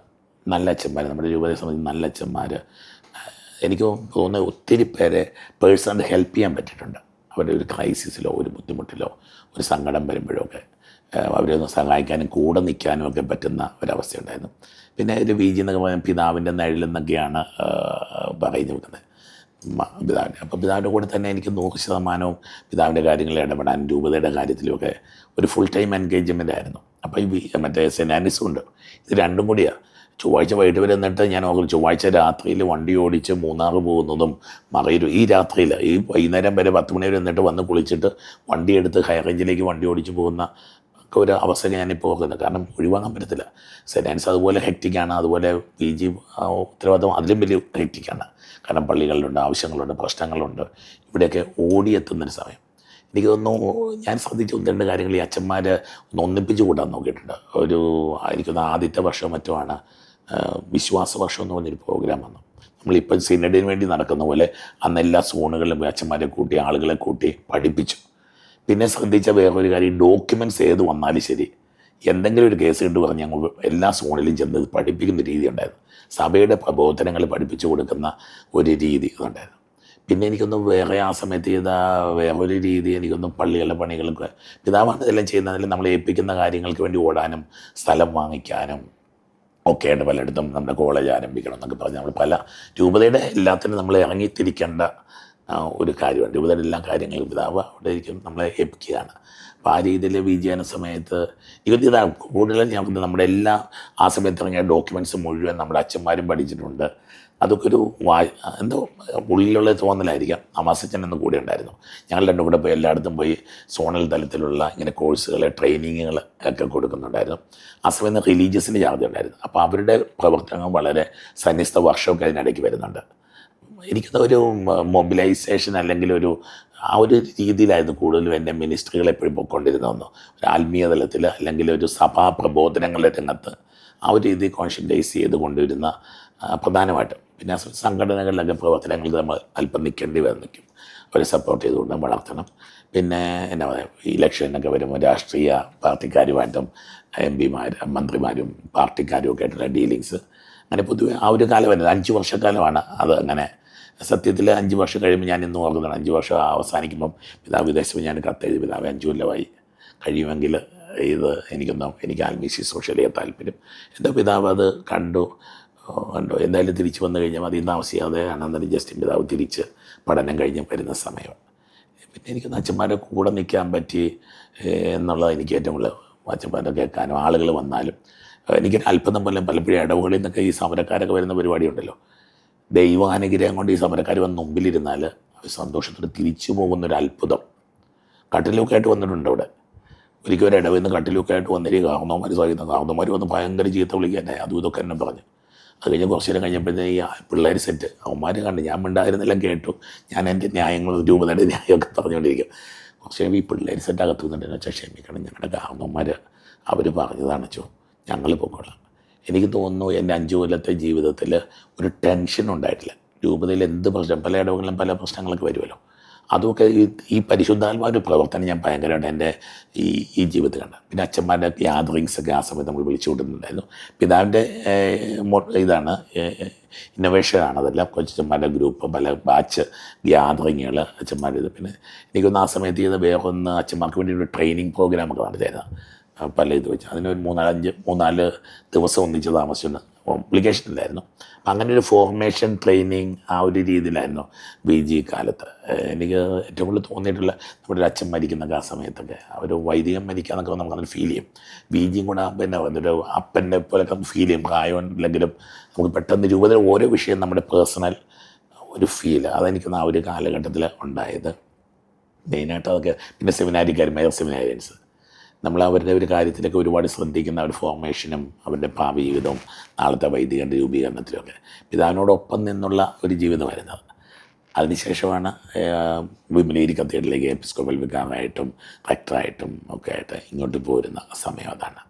ഇവിടെ വന്നു കഴിഞ്ഞിട്ട് ആണെങ്കിലും ആ ഒരു മിനിസ്ട്രിയുടെ ഒരു കണ്ടിന്യൂഷൻ ഓഫ് ആ ഒരു എവഞ്ചലൈസറിൻ്റെ ആ ഒരു പ്രോഗ്രാമിലാണ്. വിമലേരി കത്തീഡ്രലിൻ്റെ കാര്യമാണെങ്കിലും ഓർത്തു കഴിഞ്ഞാൽ ഒരു വലിയൊരു പിൽഗ്രിം സെൻറ്റർ പോലെ അനേകം ദേശങ്ങളിൽ നിന്നൊക്കെ ആളുകൾ വരുന്ന, മാതാവിനെ സ്നേഹിക്കുന്ന തിരുനാളുകളൊക്കെ ഇപ്പോൾ ഒരു വലിയൊരു ഏതൊരു രൂപതയിലെയും പള്ളികളിലെ തിരുനാൾ പോലെ നമ്മുടെ വിമലേരി തിരുനാൾ മാറിക്കഴിഞ്ഞു. കേരളത്തിൻ്റെ വിവിധ ഭാഗങ്ങളിലെ ആളുകൾ വരുന്ന, തലേദിവസം മുഴുവൻ പള്ളിക്കകത്ത് നിറച്ച് മനുഷ്യരിന്ന് പ്രാർത്ഥിക്കുന്ന, നമ്മുടെ ഉള്ളിലൊക്കെ ഒരു സ്വപ്നം, എൻ്റെ ഉള്ളിലൊക്കെ ഒരു ആഗ്രഹ സ്വപ്നമൊക്കെ ആയിരുന്നു മാതാവിനെ എല്ലാവരും വന്ന് കാണണം. ഇപ്പം നമുക്ക് അടുത്ത പെരുന്നാളിനുള്ള സമയം അടുത്ത് വരികയല്ലേ, വലിയ എക്സൈറ്റ്മെൻറ്റാണ്. ഇപ്പം 8ാമത് 5 അത്രയും കൊല്ലം കണ്ടായി എനിക്കറിയില്ല, ഒരു എക്സൈറ്റ്മെൻറ്റാണ് ഇത്. അങ്ങനെ മാതാവിൻ്റെ ഇടയ്ക്ക് വരുന്നു. ആ ഒരു ശുശ്രൂഷയുടെ ഒരു റിസൾട്ട് ഹൈ റേഞ്ചിൽ നിന്നും ലോ റേഞ്ചിൽ നിന്നൊക്കെ വരുന്ന ഈ പിൽഗ്രിമേജ് സത്യത്തിൽ മനുഷ്യർ ചിന്തിക്കാൻ പറ്റാത്തൊരു സംഭവം. അതിനൊക്കെ നമുക്ക് മുമ്പിട്ട് നിൽക്കാൻ പറ്റിയിട്ടുണ്ട്. ഒന്നും പിതാവായിരുന്ന മുമ്പിൽ എന്നാലും കൂടെ നിന്നുകൊണ്ട്. കാരണം ഈ പിൽഗ്രിംസ് വരുമ്പോൾ ഞാൻ ഇന്നൊരു അച്ഛനോട് പങ്കുവെക്കുമായിരുന്നു, ആ പ്രധാന കവാടം കടക്കുമ്പോഴത്തേനും ഇവർ വാവിട്ട് നിലവിളിക്കും. ഈ ബൈബിൾ പഠിച്ചുകൊണ്ട് ഈ ജെറൂസലേം ടെമ്പിളിൽ കയറുമ്പോഴേ ജെറൂസലേം ദേവാലയത്തിൽ കയറുമ്പോൾ ആ പിൽഗ്രിംസ് ആരോഹണ കീർത്തനം പാടി ഇങ്ങനെ കരഞ്ഞെന്നൊക്കെ പറയുന്ന ഒരു ഇതുണ്ട്. ബാബിലോൺ തീരത്തിരുന്ന് ഞങ്ങൾ കരഞ്ഞു എന്നൊക്കെ പറഞ്ഞൊരു സങ്കീർത്തനമില്ലേ, 130 അങ്ങോട്ട് വരുന്ന സങ്കീർത്തനം. അതുപോലെ ഈ മനുഷ്യർ വന്നിട്ട് കരഞ്ഞ് അലറി നിലവിളിച്ച് ഇവരിങ്ങനെ അച്ഛന്മാരുൾപ്പെടെ ഈ ഹൈറൈന്നൊക്കെ വരുന്ന വെച്ചാൽ നിലവിളിച്ചാണ് ഈ പള്ളിയുടെ വാതിൽ കയറി വരുന്നത്. അപ്പോൾ ശരിക്കും ഒരു ആത്മീയ അനുഭവം നമ്മുടെ ഈ കത്തീഡ്രലിൻ്റെ കാര്യത്തിലാണ്. അതിനുശേഷം നമുക്ക് ഇപ്പോൾ ഇത് നമ്മുടെ ഈ പാസ്റ്റർ സെൻ്ററൊക്കെ ഇത്രയൊക്കെ ആയി ഒരുപാട് പ്രോഗ്രാമുകൾ നടക്കാൻ തുടങ്ങിയിരിക്കുന്നു, ധ്യാനങ്ങൾ പലതും നമ്മൾ നടക്കുന്നു. അങ്ങനെ ഈ പ്രദേശത്ത് ഇവിടെയാണ് മാതാവിൻ്റെ ഗ്രോട്ടോസ് വന്നു. ഒക്കെ ഒത്തിരി പേര് ആ ഗ്രോട്ടൊക്കെ ചെയ്ത സമയത്ത് ഒരുപാട് പേര് വന്ന് ഇപ്പോഴും കൊന്തയില്ലാണ്ട മുറ്റത്തൂടെ നടന്ന് ഒരു തീർത്ഥാടന കേന്ദ്രം പോലെ വിമലഗിരി അംബ്രോസ്യൂത വന്ന് പണിതപ്പോഴത്തേനെ പറഞ്ഞെന്നാണ് പറയുന്നത്, ഇത് നാളെ ഒരു തീർത്ഥാടന കേന്ദ്രമാകും. അംബ്രോസ്യൂതാൻ്റെ പ്രവചനമൊക്കെ ഒരു പൂർത്തിയാകുന്നൊരു അനുഭവം, ഒരു സന്തോഷം, ദൈവത്തിന് നന്ദി. അല്ലാതെ നമുക്കിനി നാഗമ്പടം സെൻറ്റ് ആൻ്റണീസ് തീർത്ഥാടന കേന്ദ്രത്തെക്കുറിച്ച് സംസാരിക്കാം. ഒത്തിരി സന്തോഷം, അതിൻ്റെ പേരിലാണല്ലോ നമ്മളിത് ചെയ്യുന്നതല്ലേ. അച്ഛൻ്റെ ശുശ്രൂഷകളിലൂടെയാണ് ഈ തീർത്ഥാടന കേന്ദ്രത്തിന് തുടക്കം കുറിക്കപ്പെട്ടതെന്ന് ഞങ്ങൾക്കറിയാം. ആ തുടക്കത്തെക്കുറിച്ച് സംസാരിക്കാമോ? എൻ്റെ മിനിസ്ട്രിയിലൂടെയാണോ? ആ സമയത്ത് നമുക്ക് തിരുനാളിൻ്റെ സമയത്താണ് ഞാൻ ഈ പള്ളിയിലെത്തുന്നത്, പിതാവിനെ അവിടെ ഏൽപ്പിക്കുന്നത്. ആ തിരുനാൾ ദിവസം ഞാനിപ്പോഴും ഓർക്കുന്നത്, തിരുനാളിൻ്റെ 3-ാം ദിവസമോ 4-ാമത്തെ ദിവസമോ ഞങ്ങൾ അച്ഛന്മാരെല്ലാം കൂടെ, ഒരച്ഛൻ അമേരിക്കയിൽ പോവുക, അച്ഛനെ കൊണ്ട് എയർപോർട്ടിലേക്ക് പോകുമ്പോൾ ഒരു വലിയ അപകടം നടക്കുക. ഞങ്ങൾ പോയ വണ്ടി മറിഞ്ഞു. ഞാനാ വണ്ടി ഓടിച്ചുകൊണ്ടിരുന്നത്. ഒരു 3 തവണ തവേര വണ്ടി കിടന്ന് മറിഞ്ഞു. ഞാൻ വിചാരിച്ചത് ഞങ്ങൾ 4 പേരാന്ന് തോന്നുന്നു, 4 പേരും മരിച്ചെന്ന് വിചാരിച്ചു. ഞാനും മരിച്ചെന്ന് ഞാൻ വിചാരിച്ചത്. ഞാനിങ്ങനെ ഇരിക്കുന്ന ഒരച്ഛൻ എൻ്റെ മുകളിൽ വന്ന് വീണിട്ടുണ്ട്, ആളനങ്ങുന്നില്ല. പിന്നെ 4 അച്ഛന്മാർ, നമ്മുടെ ജോസ് കൈതൊക്കെ വിളിച്ച് അമേരിക്കയിൽ പോകുമ്പോൾ അച്ഛനെ കൊണ്ട് വിടാൻ വേണ്ടി പോയതാണ്. കുറച്ച് കഴിഞ്ഞപ്പോൾ പുറയിലാണ് വണ്ടി ചവിട്ടി പൊളിക്കുന്നുണ്ട്. അപ്പം ഒരച്ഛനുണ്ടായിരുന്ന അച്ഛൻ വെളിയിൽ ചവിട്ടി പൊളിച്ചു. അപ്പോൾ ഒരാൾക്ക് ജീവനുണ്ടെന്ന് മനസ്സിലായി. പിന്നെ 2 പേര് അനങ്ങുന്നില്ല. അവസാനം ഞങ്ങളെല്ലാവരും ഇറങ്ങി തിരിച്ചു. എനിക്ക് തോന്നുന്നു അതെന്നെ ഭയങ്കര സ്വാധീനിച്ചു. ആ തിരുനാളിൻ്റെ 3-ാം ദിവസം 4-ാം ദിവസമാണ്. അന്ന് കുർബാനയും ചൊല്ലി ശുശ്രൂഷ എല്ലാം കഴിഞ്ഞ് പോയതുകൊണ്ട് മാത്രമാണ് ഇന്നിപ്പോൾ ഈ ഇൻ്റർവ്യൂവിനൊക്കെ മുമ്പിലിരിക്കാൻ പറ്റുന്ന ഞാൻ വിചാരിക്കാം. പുണ്യാളൻ്റെ ഒരു അല്പത എനിക്ക് ഉള്ളിൽ തോന്നി. അങ്ങനെ വലിയ വിശ്വാസമൊന്നുമില്ലായിരുന്നു സത്യം പറഞ്ഞു കഴിഞ്ഞാൽ. വരുന്ന സമയമാണ്, പഠിച്ചേച്ച് വന്ന സമയമാണ്.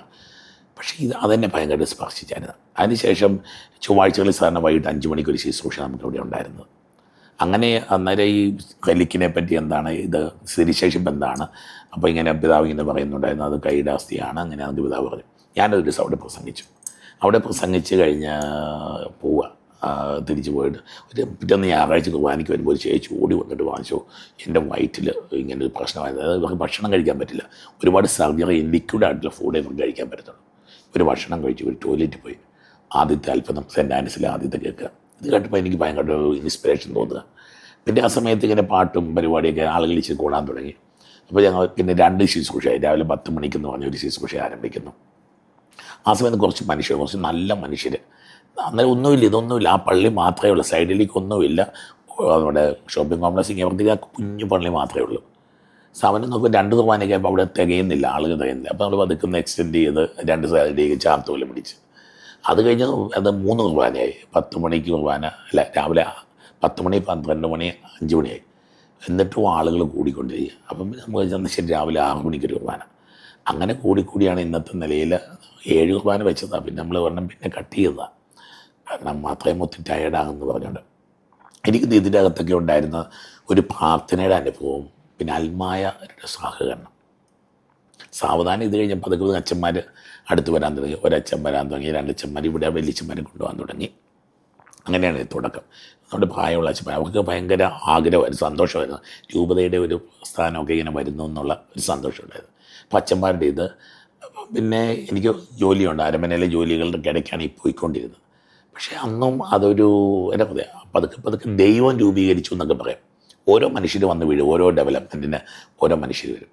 അങ്ങനെ ആളുകളുടെ എണ്ണം കൂടി. 2011 ആയപ്പോഴത്തേന് ഭയങ്കര ആൾ കൂടി, നിൽക്കാനിടയില്ലാതായി. അന്ന് സ്കൂൾ കലോത്സവം നടക്കുക, ഇവിടെ സംസ്ഥാന സ്കൂൾ കലോത്സവം നടന്നു കഴിഞ്ഞാൽ ഞാൻ അരമനയിൽ നോക്കുമ്പോൾ കവുങ്ങും ഓലയെല്ലാം കൂടെ കിടക്കുന്നത്. നമുക്കിത് കൊണ്ടുപോയി അവിടെ പണിതാലോ എന്നൊരു ചിന്ത. കാരണം വേറൊന്നും വാങ്ങിക്കാനില്ല. അതേതാണ്ട് 5000 രൂപയ്ക്ക് അവിടെ വാങ്ങിച്ച് അവിടെ കൊണ്ടുപോയിട്ട് നമ്മൾ ആദ്യത്തെ ഷെഡ് പണി ചെയ്യുക. ഓല ഷെഡിലാണ് നമ്മൾ ആദ്യത്തെ ശുശ്രൂഷ തുടങ്ങുന്നത്. ഇപ്പോൾ ഇരിക്കുന്ന ആ ആ എന്നാ കരുണയുടെ ആ ടെൻറ്റിൻ്റെ പോലെ തന്നെ അത്രയും വലിപ്പം ചെറിയൊരു ഈ കിട്ടിയ ഓലയെല്ലാം കൂടെ കൊണ്ട് നമ്മൾ ടെൻ്റ് അടിച്ച് തുടങ്ങുന്ന അവിടെയാണ്. അതിനുശേഷം നമ്മൾ സാവധാന പ്രാർത്ഥന വരുന്നു. ഇതൊന്നും ഒരു എൻജിനീയർ പ്ലാൻ ചെയ്തതോ ഒരു ആർട്ടിസ്റ്റ് ചെയ്തതോ ഒന്നുമല്ല. നമ്മുടെ മനസ്സിങ്ങനെ തോന്നി ഇങ്ങനെ പറഞ്ഞോ, അല്ലെങ്കിൽ അങ്ങനെ ദൈവം അത് ഒരുക്കുക. അതിന് ഒരു എൻജിനീയറിൻ്റെയും സപ്പോർട്ടില്ല അതിനകത്ത്. ഞാൻ അങ്ങനെ പറയും, ഒരു എൻജിനീയറും ഇല്ല, ഒരു പ്ലാനിങ്ങും ഇല്ല. അതെല്ലാം അങ്ങനെ ദൈവം സംഭവിച്ചു. കാരണം ദൈവത്തിൻ്റെ അതൊക്കെ നമുക്ക് കിട്ടുന്ന അഷ്വറൻസ് ആയിരുന്നു. ദൈവം നടത്തുന്നതാണ്. അൾത്താര പോലും ഡിസൈൻ ചെയ്ത് കർത്താവാന്ന് ഞാൻ പറയും. ആരും പറഞ്ഞിട്ടില്ല. സാറിന് ഒരു പള്ളിയൊക്കെ ഡിസൈൻ നമുക്ക് പല ഡിസ്കഷൻ ഇതൊന്നും വേണ്ട. ആ രൂപം അങ്ങനെ വരണം, മാതാവ് ഒരു വിശുദ്ധ അന്തോണിസുള്ള അവിടെ ഇങ്ങനെ മനസ്സിൽ തോന്നുക, ഇങ്ങനെ ഓൾട്ടർ അങ്ങനെ വരണം, നടുക്കൊരു കുഞ്ഞു ബിൽഡിംഗ് ഉണ്ട്, അത് മാറിപ്പോകണമെന്നൊക്കെ ആഗ്രഹിച്ചു. അതൊക്കെ മാറിപ്പോൾ ഇപ്പോൾ ഒരു ടെൻ്റായിട്ട് നമുക്കൊരു 10,000-20,000 പേർക്ക് വേണമെങ്കിൽ ഇരിക്കാവുന്ന ഒരു സൗകര്യമായിട്ട് അത് മാറുക. പിന്നെ സൈഡിൽ കുമ്പസാര കൂടുകൾ വരുന്നു, ഒത്തിരി സൗകര്യങ്ങൾ അങ്ങനെ വരുന്നു. അത് സാവധാനം ഈ ഒരു 10-15 കൊല്ലം 2012 ഏകദേശം ആ ഒരു രൂപത്തിലേക്ക് നമ്മൾ വരിക. ഇതൊരു ദൈവത്തിൻ്റെ പദ്ധതി. ഞാൻ ശരിക്കും ഒരു സ്വർഗത്തിനുള്ള റിഫ്ലക്ഷൻ ഭൂമിയിലേക്ക് വന്നു. പിന്നെ ഒത്തിരി കമ്മിറ്റ്മെൻറ്റുള്ള മനുഷ്യർ, കമ്മിറ്റഡ് ആളുകൾ, ചത്ത് കിടന്ന് അധ്വാനിക്കുന്ന അൽമായർ, ഒത്തിരി ശുശ്രൂഷ, കൂടുതൽ കുറച്ച് അച്ഛന്മാരെ നമുക്ക് കിട്ടുക. എനിക്കൊന്ന് ഈ വൈദികരുടെ ഫോർമേഷനും ഇതിൻ്റെ ഭാഗമായിട്ട് നടക്കുന്നുണ്ടായിരുന്നു. അച്ഛന്മാർ ബലപ്പെടുന്നു, അവർ അഭിഷേകം കൊണ്ട് നിറയുന്നു, വചന ശുശ്രൂഷകരാകുന്നു, അവരുടെ ഇടവകൾ മെച്ചപ്പെടുന്നു, പല ശുശ്രൂഷകളൊക്കെ. അപ്പം എനിക്കൊന്നു ആ ഒരു തുടക്കത്തിൽ ആ ഒരു ഞെരുക്കമായിരുന്നു. ആ ഒരു കുഞ്ഞ് ടെൻറ്റിൻ്റെ അകത്ത് തുടങ്ങിയ ഒരു കാര്യം. നമുക്കറിയാം, ആ നാഗമ്പടം എന്ന് പറഞ്ഞാൽ ശവങ്ങൾ കൊണ്ടുവന്നിടുന്ന, കൊലപാതകം നടത്തുന്ന, മയക്കുമരുന്ന് വിൽക്കുന്ന വലിയ തിന്മയുടെ ഇരുട്ടുകൂടായിരുന്നു. വാസ്തവം പറഞ്ഞാൽ പണ്ട് കാലത്ത് അതിൽ പാസ് ചെയ്യാൻ മനുഷ്യർക്ക് പേടിയായിരുന്നു. എല്ലാവരും ഉപേക്ഷിക്കപ്പെട്ടതല്ലേ, ഉപേക്ഷിക്കപ്പെട്ടതല്ല ഭവനത്തിൻ്റെ മൂലക്കല്ല എന്നൊക്കെ പറയുന്നതല്ല. ഞാൻ അത്ഭുതത്തോടു കൂടി തന്നെ, അച്ഛൻ്റെ ക്രെഡിറ്റ് ഒന്നുമല്ല, ഒരിക്കലും അല്ല എന്ന് എനിക്ക് 100 അത് ചുമ്മാ പറയാൻ വേണ്ടി പറയുന്നുമല്ല. ദൈവം ഇങ്ങനെ ഓരോന്ന് ചെയ്യുക, എന്നെക്കൊണ്ട് കർത്താവ് ചെയ്യിക്കുന്നതെന്ന് ഞാൻ പറയും. എൻ്റെ ഇഷ്ടം കൊണ്ട് ചെയ്യുന്നില്ല, കർത്താവിനെ കൊണ്ട് ചെയ്യിക്കുക. പലപ്പോഴും ഒരു വചനം പോലെ എനിക്ക് അത് 100% ആകുമ്പോൾ വചനം അത് കർത്താവ് തരുന്നത് തന്നെയാണ്. ആ വചനം കർത്താവ് പറയിപ്പിക്കും. ഒരു മിനിസ്ട്രി, ഒരു മെസ്സേജ്. പിന്നെ ഒരു എൻ്റെ സുഹൃത്ത് ഈ വട്ടായിച്ചൻ, അപ്പോൾ ഞാൻ ഈ പഠിത്തമെല്ലാം കഴിഞ്ഞ് വന്ന സമയത്ത് ഈ 2008 വന്നപ്പോൾ ആദ്യം അവിടെ ധ്യാനം കൂടാൻ പോയി. അപ്പോൾ ഞാൻ അച്ഛനോട് ചോദിച്ചാൽ എനിക്കിങ്ങനെയൊക്കെ തോന്നുന്നുണ്ട്. ഞാൻ ഇന്ന് നോക്കുന്ന ആദ്യത്തെ പെരുന്നാളാണ്. ആദ്യത്തെ പെരുന്നാളിലിങ്ങനെ പിതാവിൻ്റെ കുർബാന, വൈകിട്ടത്തെ കുർബാന കുഞ്ഞുപള്ളിക്കത്. ആ ആരാധന എഴുന്നള്ളി ചോദിച്ചു കഴിയുമ്പം ഇങ്ങനെ എനിക്ക് എൻ്റെ മനസ്സിൽ തോന്നുക, അങ്ങനെ സുഖപ്പെടുന്നു, ഇങ്ങനെ സുഖപ്പെടുന്നു. പക്ഷേ എനിക്ക് പറയാൻ പേടിയായിരുന്നു. കാരണം പറഞ്ഞാൽ തിരിച്ചാൻ അരവനെ ചെന്നാൽ എൻ്റെ കാര്യം പോക്കാം. പക്ഷേ എനിക്ക് പറയാതിരിക്കാൻ പറ്റും. കുറച്ച് കഴിഞ്ഞ് കർത്താവുന്ന മെസ്സേജുകൾ എടുക്കാൻ തുടങ്ങി. ഇതിന് ശുശ്രൂഷയുടെ തുടക്കം അവിടെയാണ്. ഞാൻ ദൈവത്തെ അനുസരിച്ചു, ഞാൻ പരിശുദ്ധാത്മാവിനെ അനുസരിച്ചു, ഞാനൊരു ബുദ്ധിമാനാണ്, ഞാൻ പോഷനായി. കാരണം ഈ രോഗശാന്തി ശുശ്രൂഷ എന്നൊക്കെ പറയുമ്പോൾ മണ്ടത്തരം എന്നൊക്കെ പറഞ്ഞൊരു കാലമാണ്. അപ്പം ഞാൻ മണ്ടനാകാം. അപ്പോൾ അന്ന് അച്ഛൻ പറഞ്ഞ വാക്കുകളുടെ പൊട്ടനാകാൻ പറ്റുമെങ്കിൽ നമുക്ക് ശുശ്രൂഷകൾ ചെയ്യാൻ പറ്റത്തുള്ളൂ. ഒരു വാക്യം അന്ന് പറഞ്ഞ് ഞാൻ ഇന്നും എൻ്റെ മനസ്സിലുണ്ട്. എളിമപ്പെടുക, ആരെന്ത് വേണമെങ്കിലും പറഞ്ഞോട്ടെ, കർത്താവ് ഒരു കാര്യം പറഞ്ഞു അത് ചെയ്തേക്കുക. എനിക്ക് ആ മിനിസ്ട്രിയുടെ തുടക്കം. പിന്നെ പ്രാർത്ഥിക്കുമായിരുന്നു കൂടിയിരുന്ന് ഈ ശുശ്രൂഷകരും എല്ലാം നല്ലൊരു ബന്ധവും.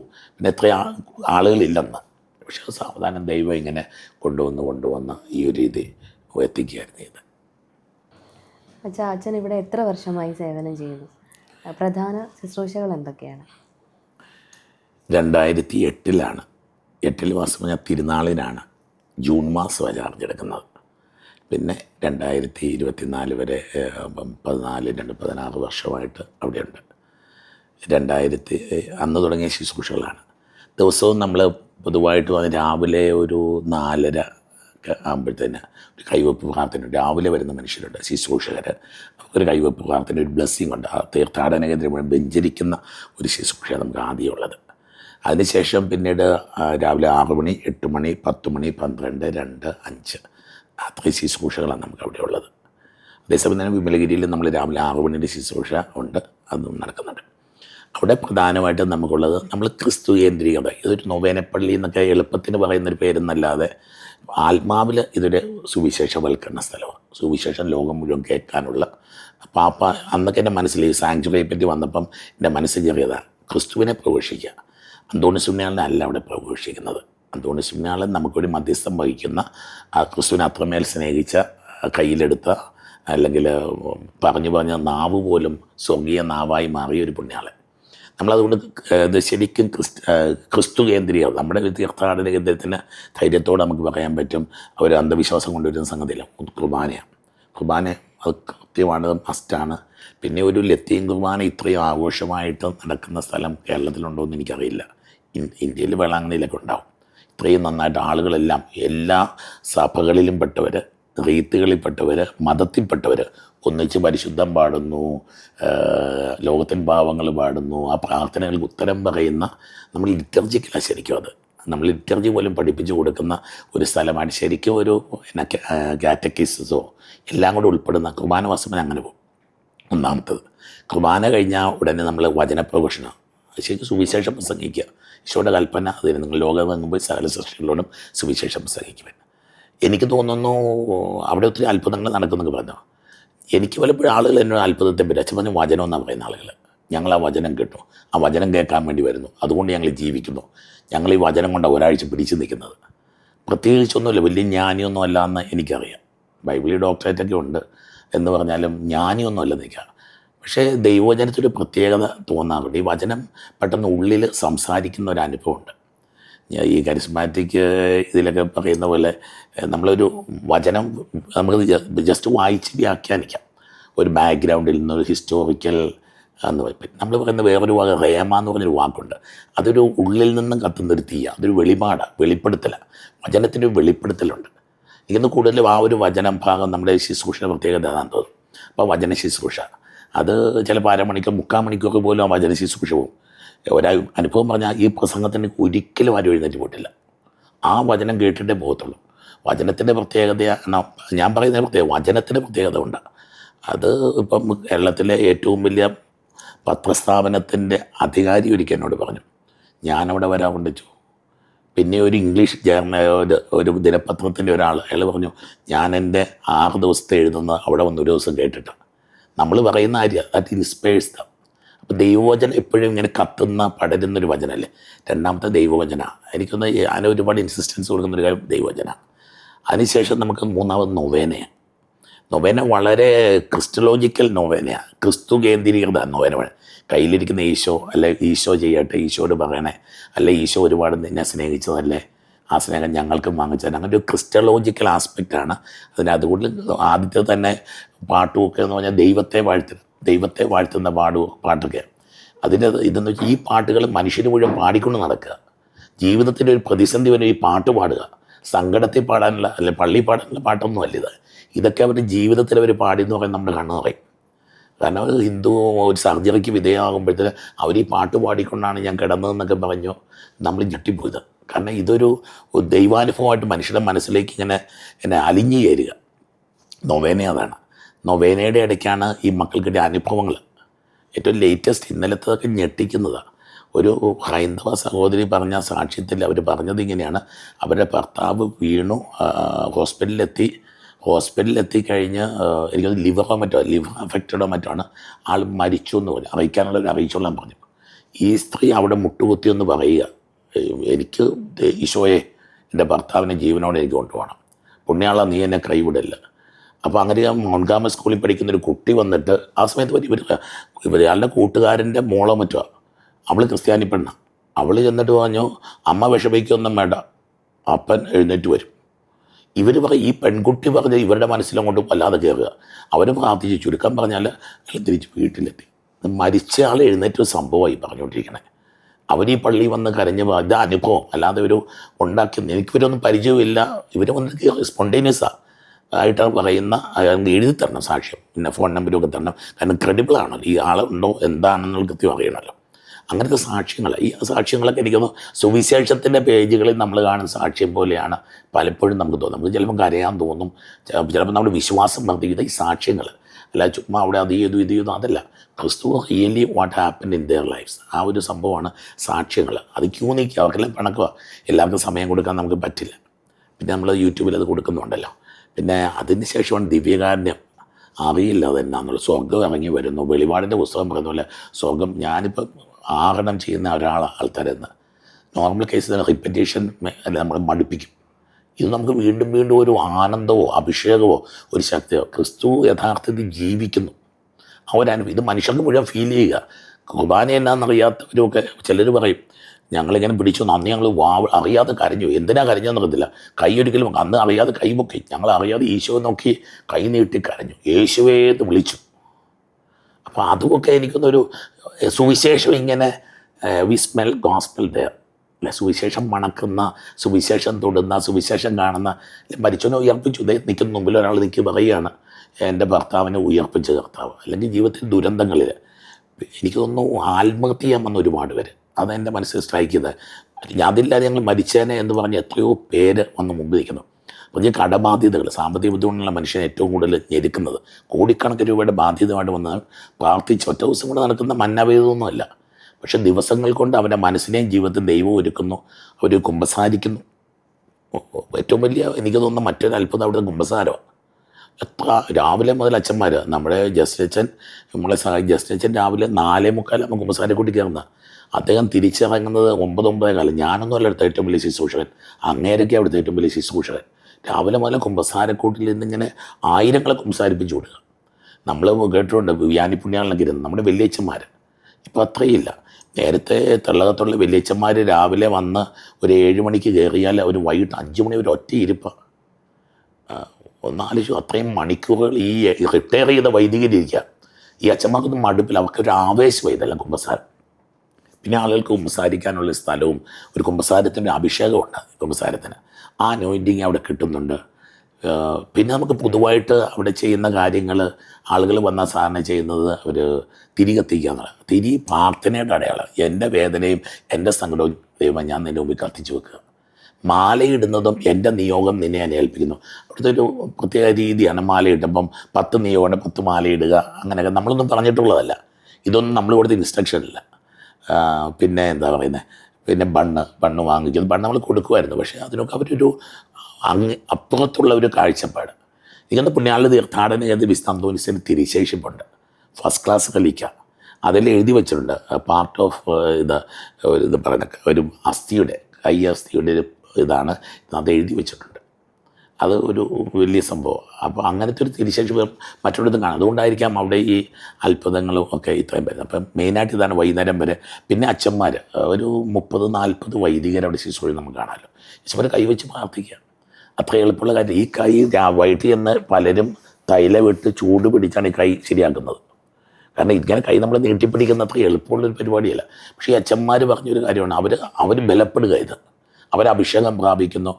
ഒരു അച്ഛൻ പറഞ്ഞ് ഞാൻ ഇന്നും ഓർക്കുകയാണ്, വല്ലാതെ ഡിപ്രസ്ഡായി സങ്കടപ്പെട്ടിരിക്കുന്ന ഒരു ദിവസം പുള്ളി പറയുന്നത്, ഞാൻ എവിടെയാണ് ശരി, ഞാൻ ഓടി ഇങ്ങോട്ട് പോരും.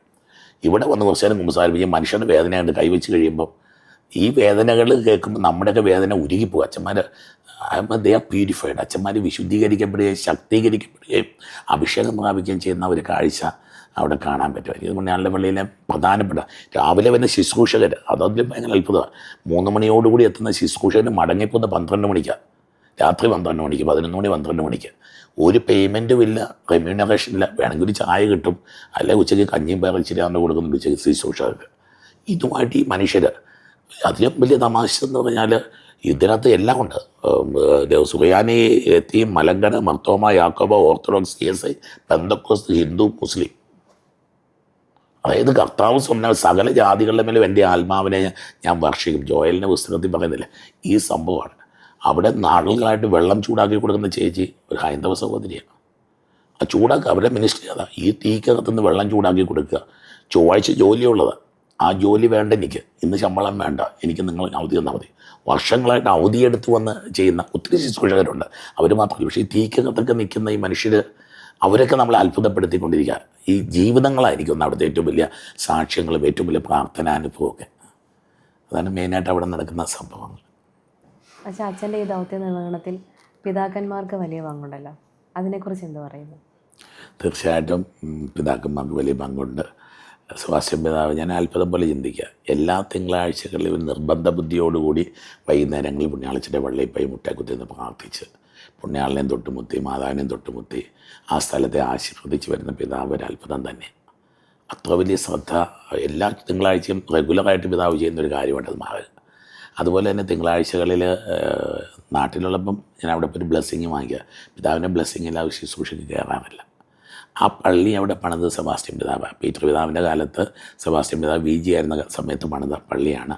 ഈ തിരുശേഷിപ്പ് കൊണ്ടതും സെബാസ്റ്റ്യൻ പിതാവിൻ്റെ സമയത്താണ് അരണി പാട്ടമ്പലച്ചനത് കൊണ്ടുവരുന്നത്. അപ്പോൾ അത് ആ ഒരു സംഭവം പിതാവ് അങ്ങനെ.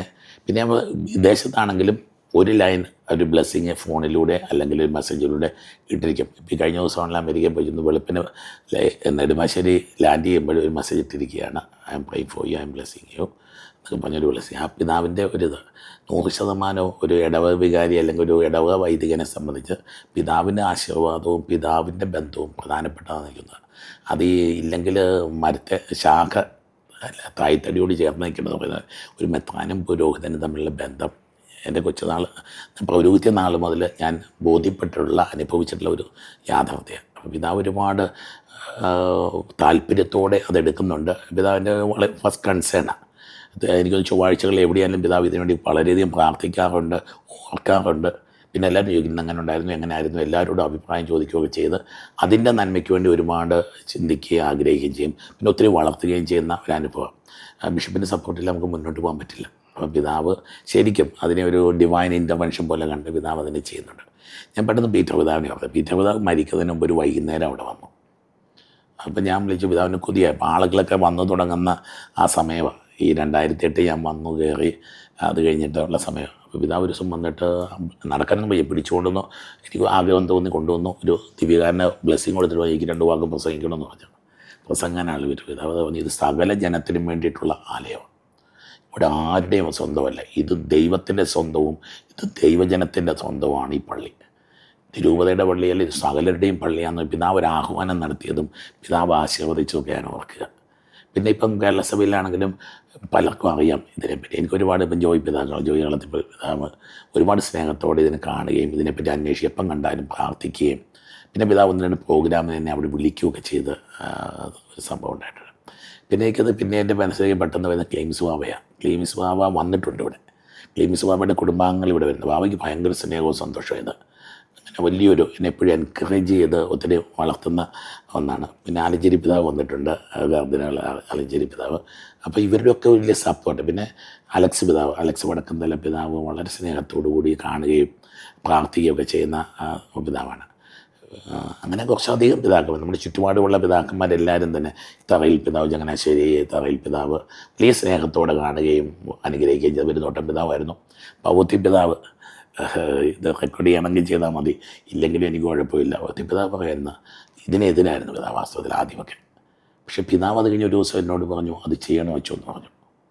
ഇവിടെ പോകുന്നൊക്കെ പറഞ്ഞാൽ ആദ്യം ഒരു ബുദ്ധിമുട്ടുണ്ടായിട്ടുണ്ട്. പിതാവിനോട് അച്ഛൻ ഇത് ചെയ്യണം, അച്ഛൻ വലിയ കാര്യമാണ് ചെയ്യുന്നത്, ദൈവശുശ്രൂഷ ചെയ്യുന്നത്, ഇങ്ങനെയാണെങ്കിൽ എല്ലാവരും അങ്ങോട്ട് പോയി അങ്ങനെ പറഞ്ഞ് എന്നെ ഭയങ്കര എൻകറേജ് ചെയ്ത് ഞാൻ ഇന്ന് വടികുത്തി പിടിച്ചുകൊണ്ട് മരിക്കുന്നതിന് ഒരു വർഷം പിതാക്കന്മാരുടെ മുമ്പിൽ വെച്ച് പിതാക്കന്മാർക്ക് റിക്ലക്ഷൻ കൊടുത്തു കഴിഞ്ഞാൽ പിതാവിനോട് പറഞ്ഞൊരു വാക്യമാണ്.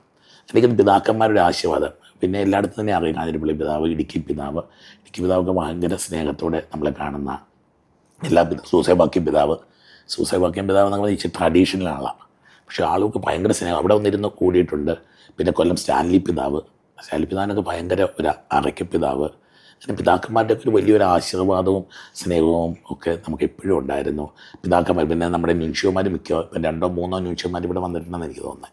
ഇവിടെ ഒന്ന് പ്രാർത്ഥിക്കാൻ വേണ്ടി വന്നു. പലപ്പോഴും അങ്ങനെയൊക്കെ ഒരുപാട് പേരെ കാൽസ്പർശനം. അതിലൊക്കെ ഉപരി എനിക്കൊന്നു ജോൺ പോൾ പാപ്പ വന്ന സ്ഥലമാണ്. നമുക്ക് അന്ന് ചാവക പിതാവിനെയും അൽഫോൺസാമ്മയൊക്കെ വാഴ്ത്തപ്പെട്ടവരായിട്ട് പ്രഖ്യാപിക്കാൻ വന്ന സ്ഥലമല്ലേ നാഗമ്പടം. അപ്പോൾ അതിൻ്റെയൊക്കെ ആശീർവാദം എനിക്ക് ആ പിതാവിൻ്റെ, എനിക്ക് ജോൺ പോൾ പാപ്പ ഇഷ്ടം, പിതാവിൻ്റെയൊക്കെ ഒരു ആശീർവാദം ഉണ്ട് എന്ന് തന്നെ ഞാൻ വിശ്വസിക്കുക. പിതാക്കന്മാരുമായിട്ടുള്ള എന്താ അവരുടെ. പിന്നെ ജസ്റ്റിൻ പിതാവ് എന്നോട് ചോദിച്ചത് കഴിഞ്ഞിടയ്ക്കാണ് ഞാനും വരട്ടെ കുമ്പസാരിപ്പിക്കാനായിട്ട്. എല്ലാ മാസവും ഇവർ 2 പേരും വരും.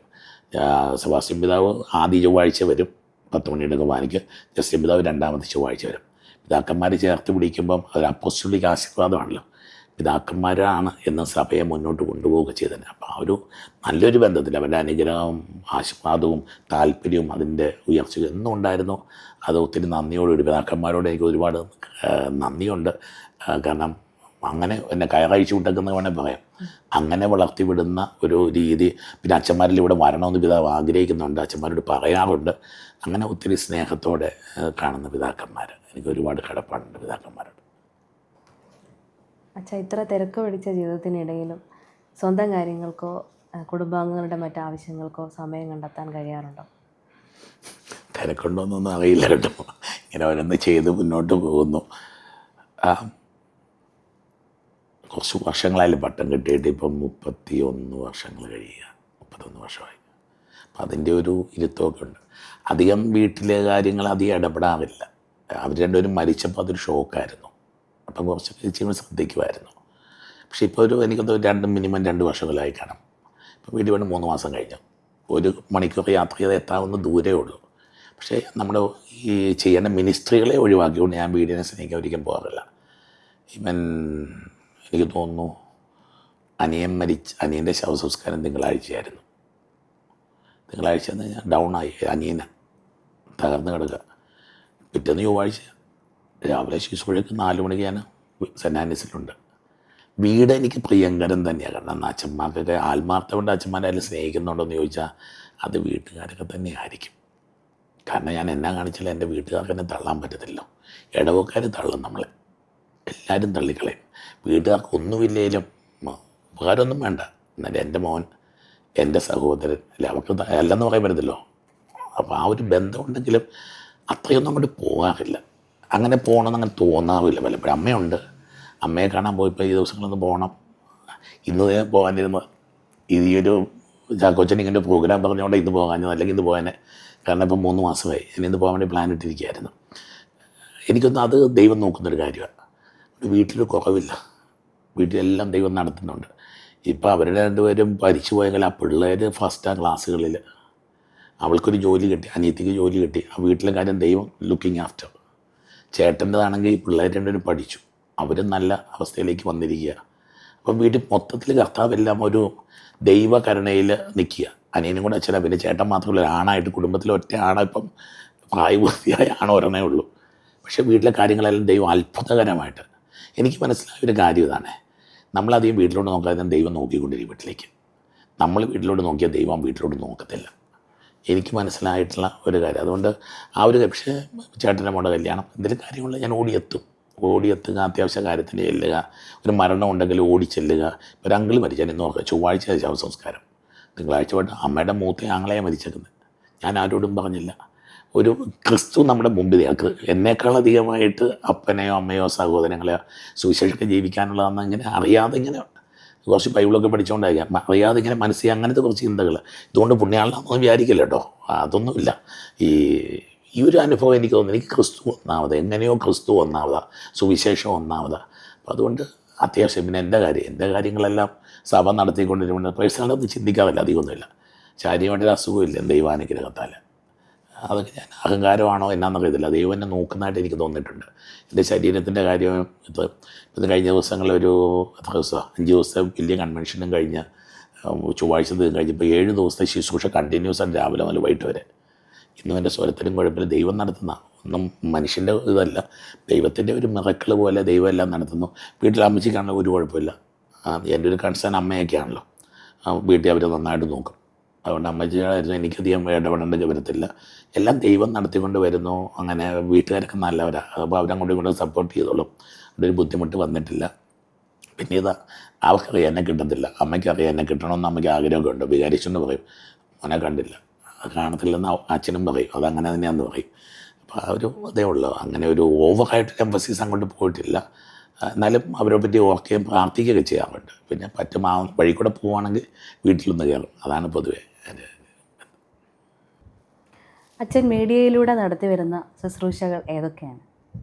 നമുക്ക് കോട്ടയം സെയിൻറ്റ് ആൻഡ്രീസിൻ്റെ ഇതിൽ യൂട്യൂബ് ചാനലുണ്ട്. എല്ലാ ദിവസവും രാവിലെ അഭിഷേക വചസ്സുകൾ എന്ന് പറഞ്ഞ ശുശ്രൂഷയുണ്ട്. പിന്നെ ചൊവ്വാഴ്ചകൾ നമ്മുടെ മെയിൻ ശുശ്രൂഷകൾ ലൈവായിട്ട് നമ്മൾ കൊടുക്കുന്നുണ്ട്. കൺവെൻഷനുകളും ചൊവ്വാഴ്ചത്തെ മുഴുവൻ ശുശ്രൂഷയും നമ്മൾ കൊടുക്കുന്നുണ്ട്. പിന്നെ അതിൻ്റെ പ്രത്യേകത, വിദേശ രാജ്യങ്ങളിലുള്ളവരാണ് ഇത് പങ്കെടുക്കുന്നത്. നമ്മൾ നോക്കുമ്പോൾ ഒരു 70% of the viewers outside foreign കൺട്രികളിൽ നിന്നുള്ള, ഈ ഗൾഫ് രാജ്യങ്ങളിലുള്ളവരാണ് ഇത് വാച്ച് ചെയ്യുന്നത്. ഇത് വലിയ മിനിസ്ട്രി പോലെ തന്നെ നമ്മൾ മറ്റൊരു പർപ്പസും അല്ലാതെ മിനിസ്ട്രിയായിട്ട് തന്നെ നമ്മൾ ചെയ്യുന്നത്. പിന്നെ ഈ ഷെക്കിന ചാനൽ മിക്കവാറും എല്ലാ മാസവും 1-2 പ്രോഗ്രാമുകൾ സ്ഥിരമായിട്ട് നമുക്ക് ശരിക്കൊരു മിനിസ്ട്രി പോലെ തന്നെ പോകുന്ന ഇതാണ് അത്. പിന്നെ ശാലോം കാര്യത്തിൽ ചെയ്യുന്നുണ്ട്. പിന്നെ ഗുഡ്നെസ്സിലും വരാറുണ്ട് നമ്മുടെ ശുശ്രൂഷകൾ. അങ്ങനെ മെയിനായിട്ട് ഇത്രയുമാണ് നമ്മൾ ഓൺലൈനായിട്ട്. എനിക്കിത് വളരെ പവർഫുള്ളായിട്ടുള്ള കാര്യമാണ്. പ്രത്യേകിച്ച് കോവിഡ് കോവിഡിൻ്റെ അന്ന് പള്ളി വന്ന് പോലീസുകാർ പൂട്ടിയൊരു ദിവസമുണ്ട്. അന്ന് ക്യാമറ എടുത്ത് നേരെ പിടിച്ചിട്ട് നമ്മൾ ആദ്യത്തെ ഓൺലൈൻ ശുശ്രൂഷ ആരംഭിക്കുക. എനിക്കൊന്നും അത് ദൈവത്തിൻ്റെ പദ്ധതിയായിട്ട് ഞാൻ കാണും. എല്ലാത്തിനകത്തും ദൈവത്തിൻ്റെ ഒരു വിരിച്ച കരം. അപ്പോൾ ഈ മിനിസ്ട്രിയിലൂടെ എവിടെ ചെന്നാലും ആളുകൾ ഓടി വരും, ഈ അച്ഛൻ്റെ ടി വി കണ്ടു എന്നൊക്കെ പറയുന്നത്. കാരണം അവർ ദേ ആർ ഇൻട്രസ്റ്റഡ് ഇൻ. അപ്പോൾ അതൊരു എനിക്കൊന്നൊരു മിനിസ്ട്രിയോടുള്ള ഒരു താല്പര്യം വർദ്ധിപ്പിക്കാനൊക്കെ അത് കാരണമായിട്ട് തീരുന്നുണ്ട്. അനേകർക്ക് അനുഗ്രഹം വന്നത് ചിലപ്പോൾ ഒരു വിഷമിച്ചിരിക്കുമ്പോൾ ഈ മിനിസ്ട്രി വരുന്നത്, ആ ഒരു ടോക്ക് കേൾക്കുന്നു. ചിലർ പറയും ഈ ടോക്ക് തന്നെ എടുത്തെടുത്ത് വെച്ച് കാണുന്നവരുണ്ടെന്നൊക്കെ പറഞ്ഞു കേട്ടിട്ടുണ്ട്. എന്തായാലും അത് ദൈവത്തിൻ്റെ ഒരു അത്ഭുതകരമായ പദ്ധതിയായിട്ട് ഓൺലൈൻ മിനിസ്ട്രിയും കാണുക. അച്ഛാ, രൂപതയിലെയും തീർത്ഥാടന കേന്ദ്രത്തിലെയും ഉത്തരവാദിത്തങ്ങൾക്ക് പുറമെ കേരളത്തിനകത്തും പുറത്തും മറ്റ് വിദേശ രാജ്യങ്ങളിലും അച്ഛൻ ചെയ്യുന്ന മറ്റു ഉത്തരവാദിത്തങ്ങൾ എന്തൊക്കെയാണ്? പ്രധാനമായിട്ട് സുവിശേഷം പ്രസംഗിക്കുക അല്ലേ. 1 Corinthians 9:16 ഞാൻ സുവിശേഷം പ്രസംഗിക്കുന്നില്ലെങ്കിൽ എനിക്ക് കഷ്ടം. അപ്പം അതെൻ്റെ ഒരു കടമയാണ്. എനിക്കൊന്ന് ആ ഒരു ദൗത്യം എൻ്റെ ഉള്ളിൽ കിടക്കുന്ന ഒരു പൗരോഹിത്യത്തിൻ്റെ ഒരു കൺസെപ്റ്റ് അതായിരുന്നു. അതുകൊണ്ട് തന്നെ ഇവിടെ മിക്കവാറും ധ്യാനം വിളിച്ചു കഴിഞ്ഞാൽ ധ്യാനത്തിനായാലും ഇൻവൈറ്റ് ചെയ്ത് പോകുന്നൊരു രീതിയുണ്ട്. രൂപതയിൽ തന്നെ പല ഇടവുകളിലൊക്കെ ധ്യാനങ്ങളും കൺവെൻഷനുകളും നടത്തുന്നുണ്ട്. പിന്നെ മറ്റ് രൂപതകളിൽ, അടുത്തുള്ള രൂപതകളിൽ വിളിച്ചിട്ടുണ്ട്. ഇപ്പോൾ ചങ്ങനാശ്ശേരി രൂപതയുടെ രൂപത കൺവെൻഷനൊക്കെ എന്നെ വിളിച്ചിട്ടുണ്ട്. ഇടുക്കി രൂപതയുടെ കൺവെൻഷന് പോയിട്ടുണ്ട്. പിന്നെ മറ്റ് രൂപതകളിൽ ഇപ്പം കൊച്ചി രൂപതയിൽ ഇപ്പം 3-4 വലിയ കൺവെൻഷനുകൾ നടന്നു കഴിഞ്ഞു. കൊല്ലം രൂപതയിൽ നടന്നു 1-2 കൺവെൻഷനുകൾ. മറ്റ് വരാപ്പുഴ രൂപതയിൽ നടന്നു. അപ്പം മിക്കവാറും രൂപതകളിലൊക്കെ പോയി വലിയ കൺവെൻഷനുകൾ നടത്തുന്നുണ്ട്. ഇന്ന് ഏകദേശം ഒരു 30ഓളം കൺവെൻഷനുകളായി. ഒരു ഇടവക വൈദികനായി എന്നെ ഇങ്ങനെയുള്ള കൺവെൻഷനുകളൊക്കെ പോകാൻ പറ്റുന്നൊരു വലിയ ഭാഗ്യം. 30ഓളം വലിയ കൺവെൻഷനുകൾ നമ്മൾ പോയി നടത്തേണ്ടത്. അത് ചെറിയ കൺവെൻഷൻ, 1 ഡേ കൺവെൻഷനൊക്കെ അത് വേറെ 30ഓളം ഉണ്ട് കേരളത്തിനകത്ത് നടന്നുകൂടുക. പിന്നെ കേരളത്തിൻ്റെ വെളിയിൽ നിന്ന് വെച്ചാൽ പോയത് ചെന്നൈയിൽ പോയി ഒരു ധ്യാനം കൊടുത്തിട്ടുണ്ട്, കൺവെൻഷൻ പോലെ കൊടുത്തിട്ടുണ്ട്. പിന്നെ മദർ തെരേസ സിസ്റ്റേഴ്സിൻ്റെ ഇപ്പം 2ാമത് ഞാൻ അടുത്ത കൊല്ലം പോകാൻ വരെ അവർ വിളിച്ചിട്ടുണ്ട്. അതൊക്കെ ഒരു ദൈവാനുഭവമായിട്ട് ഞാൻ കാണുക. കാരണം അവർ മിഷനിൽ തന്നെ നിൽക്കുന്നവർ പിന്നെ ഭാഷ മാറുന്നില്ല, ഇംഗ്ലീഷിൽ പറയേണ്ടി വരും. നമുക്ക് മലയാളം പറയുന്ന ഒരു ഫ്ലോയൊക്കെ ഇംഗ്ലീഷിൽ കിട്ടണമെന്നില്ല. പക്ഷേ അവിടെ ഞാൻ കാണുന്ന മിറക്കിൾ കർത്താവ് മലയാളം പറയുന്നതിനേക്കാളും നന്നായിട്ട് ഇംഗ്ലീഷ് പറയിപ്പിക്കും അവിടെ ചെന്ന് കഴിയുമ്പോൾ. നമുക്കൊരു ആങ്സൈറ്റി, ടെൻഷനുണ്ട്. കാരണം ഇത് വരണമല്ലോ, ഈ സാധനം വേർഡ്സ് കിട്ടും, വൊക്കാബുലറി വരണം. സാധാരണ മലയാളമല്ല ഉപയോഗിക്കുന്നത്. പക്ഷേ തമ്പുരാൻ കർത്താവ് അതും അങ്ങനെ തന്നെ കൊണ്ടുപോകുന്ന ഒരനുഭവം. ഇന്ത്യയിൽ ഇപ്പോൾ അവിടെ എനിക്കൊന്ന് അതും കൂടെയാണ് ചെയ്തേക്കുന്നത്. പിന്നെ ഡൽഹിയിലൊരു അങ്ങനെ അത്രയാണ് ചെയ്തേക്കുന്നത്. ഡൽഹി ചെറിയ കഴിഞ്ഞ ഇടയ്ക്ക് പോയ ഒരെണ്ണം ചെയ്ത അതേ ഉള്ളൂ. പിന്നെ ഉള്ളത് വെളിയിലുള്ള കൺവെൻഷനുകളാണ്. വെളിയിലിപ്പം കുവൈറ്റ് കൺവെൻഷൻ വലിയൊരു കൺവെൻഷനായിരുന്നു. 10,000 പങ്കെടുത്ത ഒരു മിറാക്കുലസ് കൺവെൻഷനായിരുന്നു 5 ദിവസം. അപ്പോൾ അവിടെ നമ്മുടെ ടീമുമായിട്ട് പോയത്. എല്ലായിടത്തും ഞാൻ ഒറ്റയ്ക്കാണ് പോകുന്നത്. ഇവിടെ ടീമുമായിട്ട് പോയി ഒരു വലിയ കൺവെൻഷൻ. എനിക്ക് ചിന്തിക്കാൻ പറ്റാത്ത, അവർ പോലും പ്രതീക്ഷിക്കാത്ത രീതിയിൽ അതിൻ്റെ റിസൾട്ടായിരുന്നു. അതുകൊണ്ട് ജനം വരികയും വലിയൊരു ശുശ്രൂഷ. ഗൾഫ് രാജ്യം ഇതൊന്നുമില്ല. പെരുമഴ പെയ്യാൻ തുടങ്ങുക. ആ മഴ നിന്ന് തന്നു നമുക്ക് വേണ്ടിയിട്ട്. കൺവെൻഷൻ കഴിയുമ്പോൾ ആ മഴ സ്റ്റാർട്ട് ചെയ്യുക. ആ അത്ഭുതത്തോടെ മനുഷ്യർ നോക്കുകയാണ്, ദൈവം കാണിക്കുന്ന അടയാളങ്ങളൊക്കെ വെച്ച്. ഗൾഫ് രാജ്യത്തിൽ അങ്ങനെ കൺവെൻഷൻ വീണ്ടും അടുത്തത് വരുന്നുണ്ട്. പിന്നെ കഴിഞ്ഞ തവണ പോയിട്ട് ഒരു 4-5 convention UAE, Sharjah, Dubai, Ras al Khaimah, അങ്ങനെ 4 പോയി ചെയ്യാനായിട്ട് പറ്റിയിട്ടുണ്ട്. അതൊക്കെ നമുക്കൊരു വലിയ, എനിക്കൊന്ന് ഗൾഫ് രാജ്യങ്ങളെ എനിക്കൊന്ന് ഏറ്റവും കൂടുതൽ വിശ്വാസം ഞാൻ കണ്ടത് ഈ മനുഷ്യർ. കാരണം ഇളകി നിൽക്കുന്ന മനുഷ്യർ, എപ്പം വേണമെങ്കിലും ജോലി പോകുന്ന, ഒരുപാട് പ്രയാസങ്ങളും രോഗങ്ങളും മനുഷ്യർ കഷ്ടപ്പെടുന്ന ഒരു രാജ്യമാണ് ഗൾഫ് രാജ്യങ്ങളിലെ കൺവെൻഷനുകളൊക്കെ ഭയങ്കരമായിരുന്നു. അവസാനം പോലീസ് വന്ന് ഇടപെട്ട് എനിക്ക് തോന്നുന്നു അത് എവിടെയായിരുന്നു, സൗദി അറേബ്യയല്ല, ദുബായ്, അബുദാബി 10 മണിക്ക് കൺവെൻഷൻ തീരണം. 9 മണിക്ക് കൺവെൻഷൻ, 10 മണിയായിട്ടും ആളും തിരക്കും. പോലീസ് വന്ന് എന്നെ പിടിച്ച് പൂട്ടിയിട്ട് ഒരു മുറിയിൽ, ഞാൻ വരുന്ന മുറി അവനെ കൂട്ടി, ഞാൻ ഒറ്റയ്ക്കായി. എനിക്കിത് പിടികിട്ടിയൊന്നുമില്ല. പിന്നീട് പോലീസ് അത് ചെയ്തതെന്ന് എനിക്കറിഞ്ഞത്. അതുപോലെ ജനം വരികയും മനുഷ്യർ കർത്താവിൽ ആനന്ദിക്കുക, ആഹ്ലാദിക്കുക ചെയ്യുന്ന, അങ്ങനെ ഗൾഫിൽ 5 കൺവെൻഷനുകൾ നമ്മൾ നടത്തി. പിന്നെ ഇത്തവണ അമേരിക്കയിൽ പോയപ്പോഴത്തേന് അവിടെ ഒരു 3 കൺവെൻഷനുകൾ തമ്പുരാൻ അനുവദിച്ച് തന്നു. ന്യൂയോർക്കിലെ കൺവെൻഷനൊക്കെ ഒത്തിരി നന്നായിരുന്നു. പിന്നെ ഒരു ഇംഗ്ലീഷ് കൺവെൻഷൻ നടത്തി. ഇംഗ്ലീഷ് കൺവെൻഷൻ ഈ പറഞ്ഞ പോലെ ലാംഗ്വേജ് പ്രോബ്ലം. അതിപ്പോൾ ഇന്ത്യക്കാരോട് ഇംഗ്ലീഷ് പറയാൻ എളുപ്പമാണ്. അമേരിക്കക്കാരോട് ഇംഗ്ലീഷ് പറയാമെന്ന് പറഞ്ഞാൽ അത് ഇച്ചിരി വലിയ ബുദ്ധിമുട്ടാണ്. ശരിക്കും ഒരു 1.5 മണിക്കൂർ കൺവെൻഷൻ എന്ന് പറഞ്ഞ ആ കൺവെൻഷൻ 3 മണിക്കൂർ നീണ്ടു പോവുക. 7 മണിക്ക് തുടങ്ങിയ 10:30 ആയിട്ട് ഞാൻ പറഞ്ഞു, if you want to leave the place you can leave at any time, that will not offend me. പക്ഷേ 10:30 കഴിഞ്ഞിട്ട് ഇവർ വേണം കൈവപ്പിന് വേണ്ടി നിൽക്കുക, ഈ അമേരിക്കൻസ്. അപ്പോൾ അങ്ങനെ ഒരു അമേരിക്കയിൽ പിന്നെ ഇംഗ്ലണ്ടിൽ പോയി നടത്തിയിട്ടുണ്ട്. ഇംഗ്ലണ്ടിലും ഇറ്റലിയിലും റോമിലും പിന്നെ മച്ചറാത്തോ അങ്ങനെ പറഞ്ഞ അതൊക്കെ ഇന്ത്യൻ കമ്മ്യൂണിറ്റീസിന് വേണ്ടി എടുത്ത് നടത്തിയതാണ്. ഇംഗ്ലണ്ടിൽ നടത്തിയിട്ടുണ്ട്. ഫ്രാൻസിൽ ഫ്രഞ്ചിൽ നടത്തിയിട്ടുണ്ട്. അത് യൂത്തിന് വേണ്ടിയിട്ട്. അതൊക്കെ ചിന്തിക്കാൻ പറ്റാതെ നമ്മൾ ദൈവത്തിൻ്റെ പരിശുദ്ധാത്മാവിൻ്റെ പ്രവർത്തനമാണ്. ഈ യൂത്തിനോട് നമ്മുടെ ഫ്രഞ്ച് പറഞ്ഞിട്ട് ഇവരിന്ന് കേൾക്കുക എന്നൊക്കെ പറയുന്നത് ഇമ്പോസിബിളാണ്. കാരണം ഞാൻ മാത്രമേ ഉള്ളൂ ഒരു ഇന്ത്യക്കാരൻ പോയി നിൽക്കുന്നത്. ബാക്കിയെല്ലാം ഫ്രഞ്ചുകാരാണ് ധ്യാനത്തിന്. ഞാൻ പോകുന്ന സെഷനിൽ ഇവരെല്ലാം ഇൻട്രസ്റ്റോടു കൂടി ഇരിക്കുക.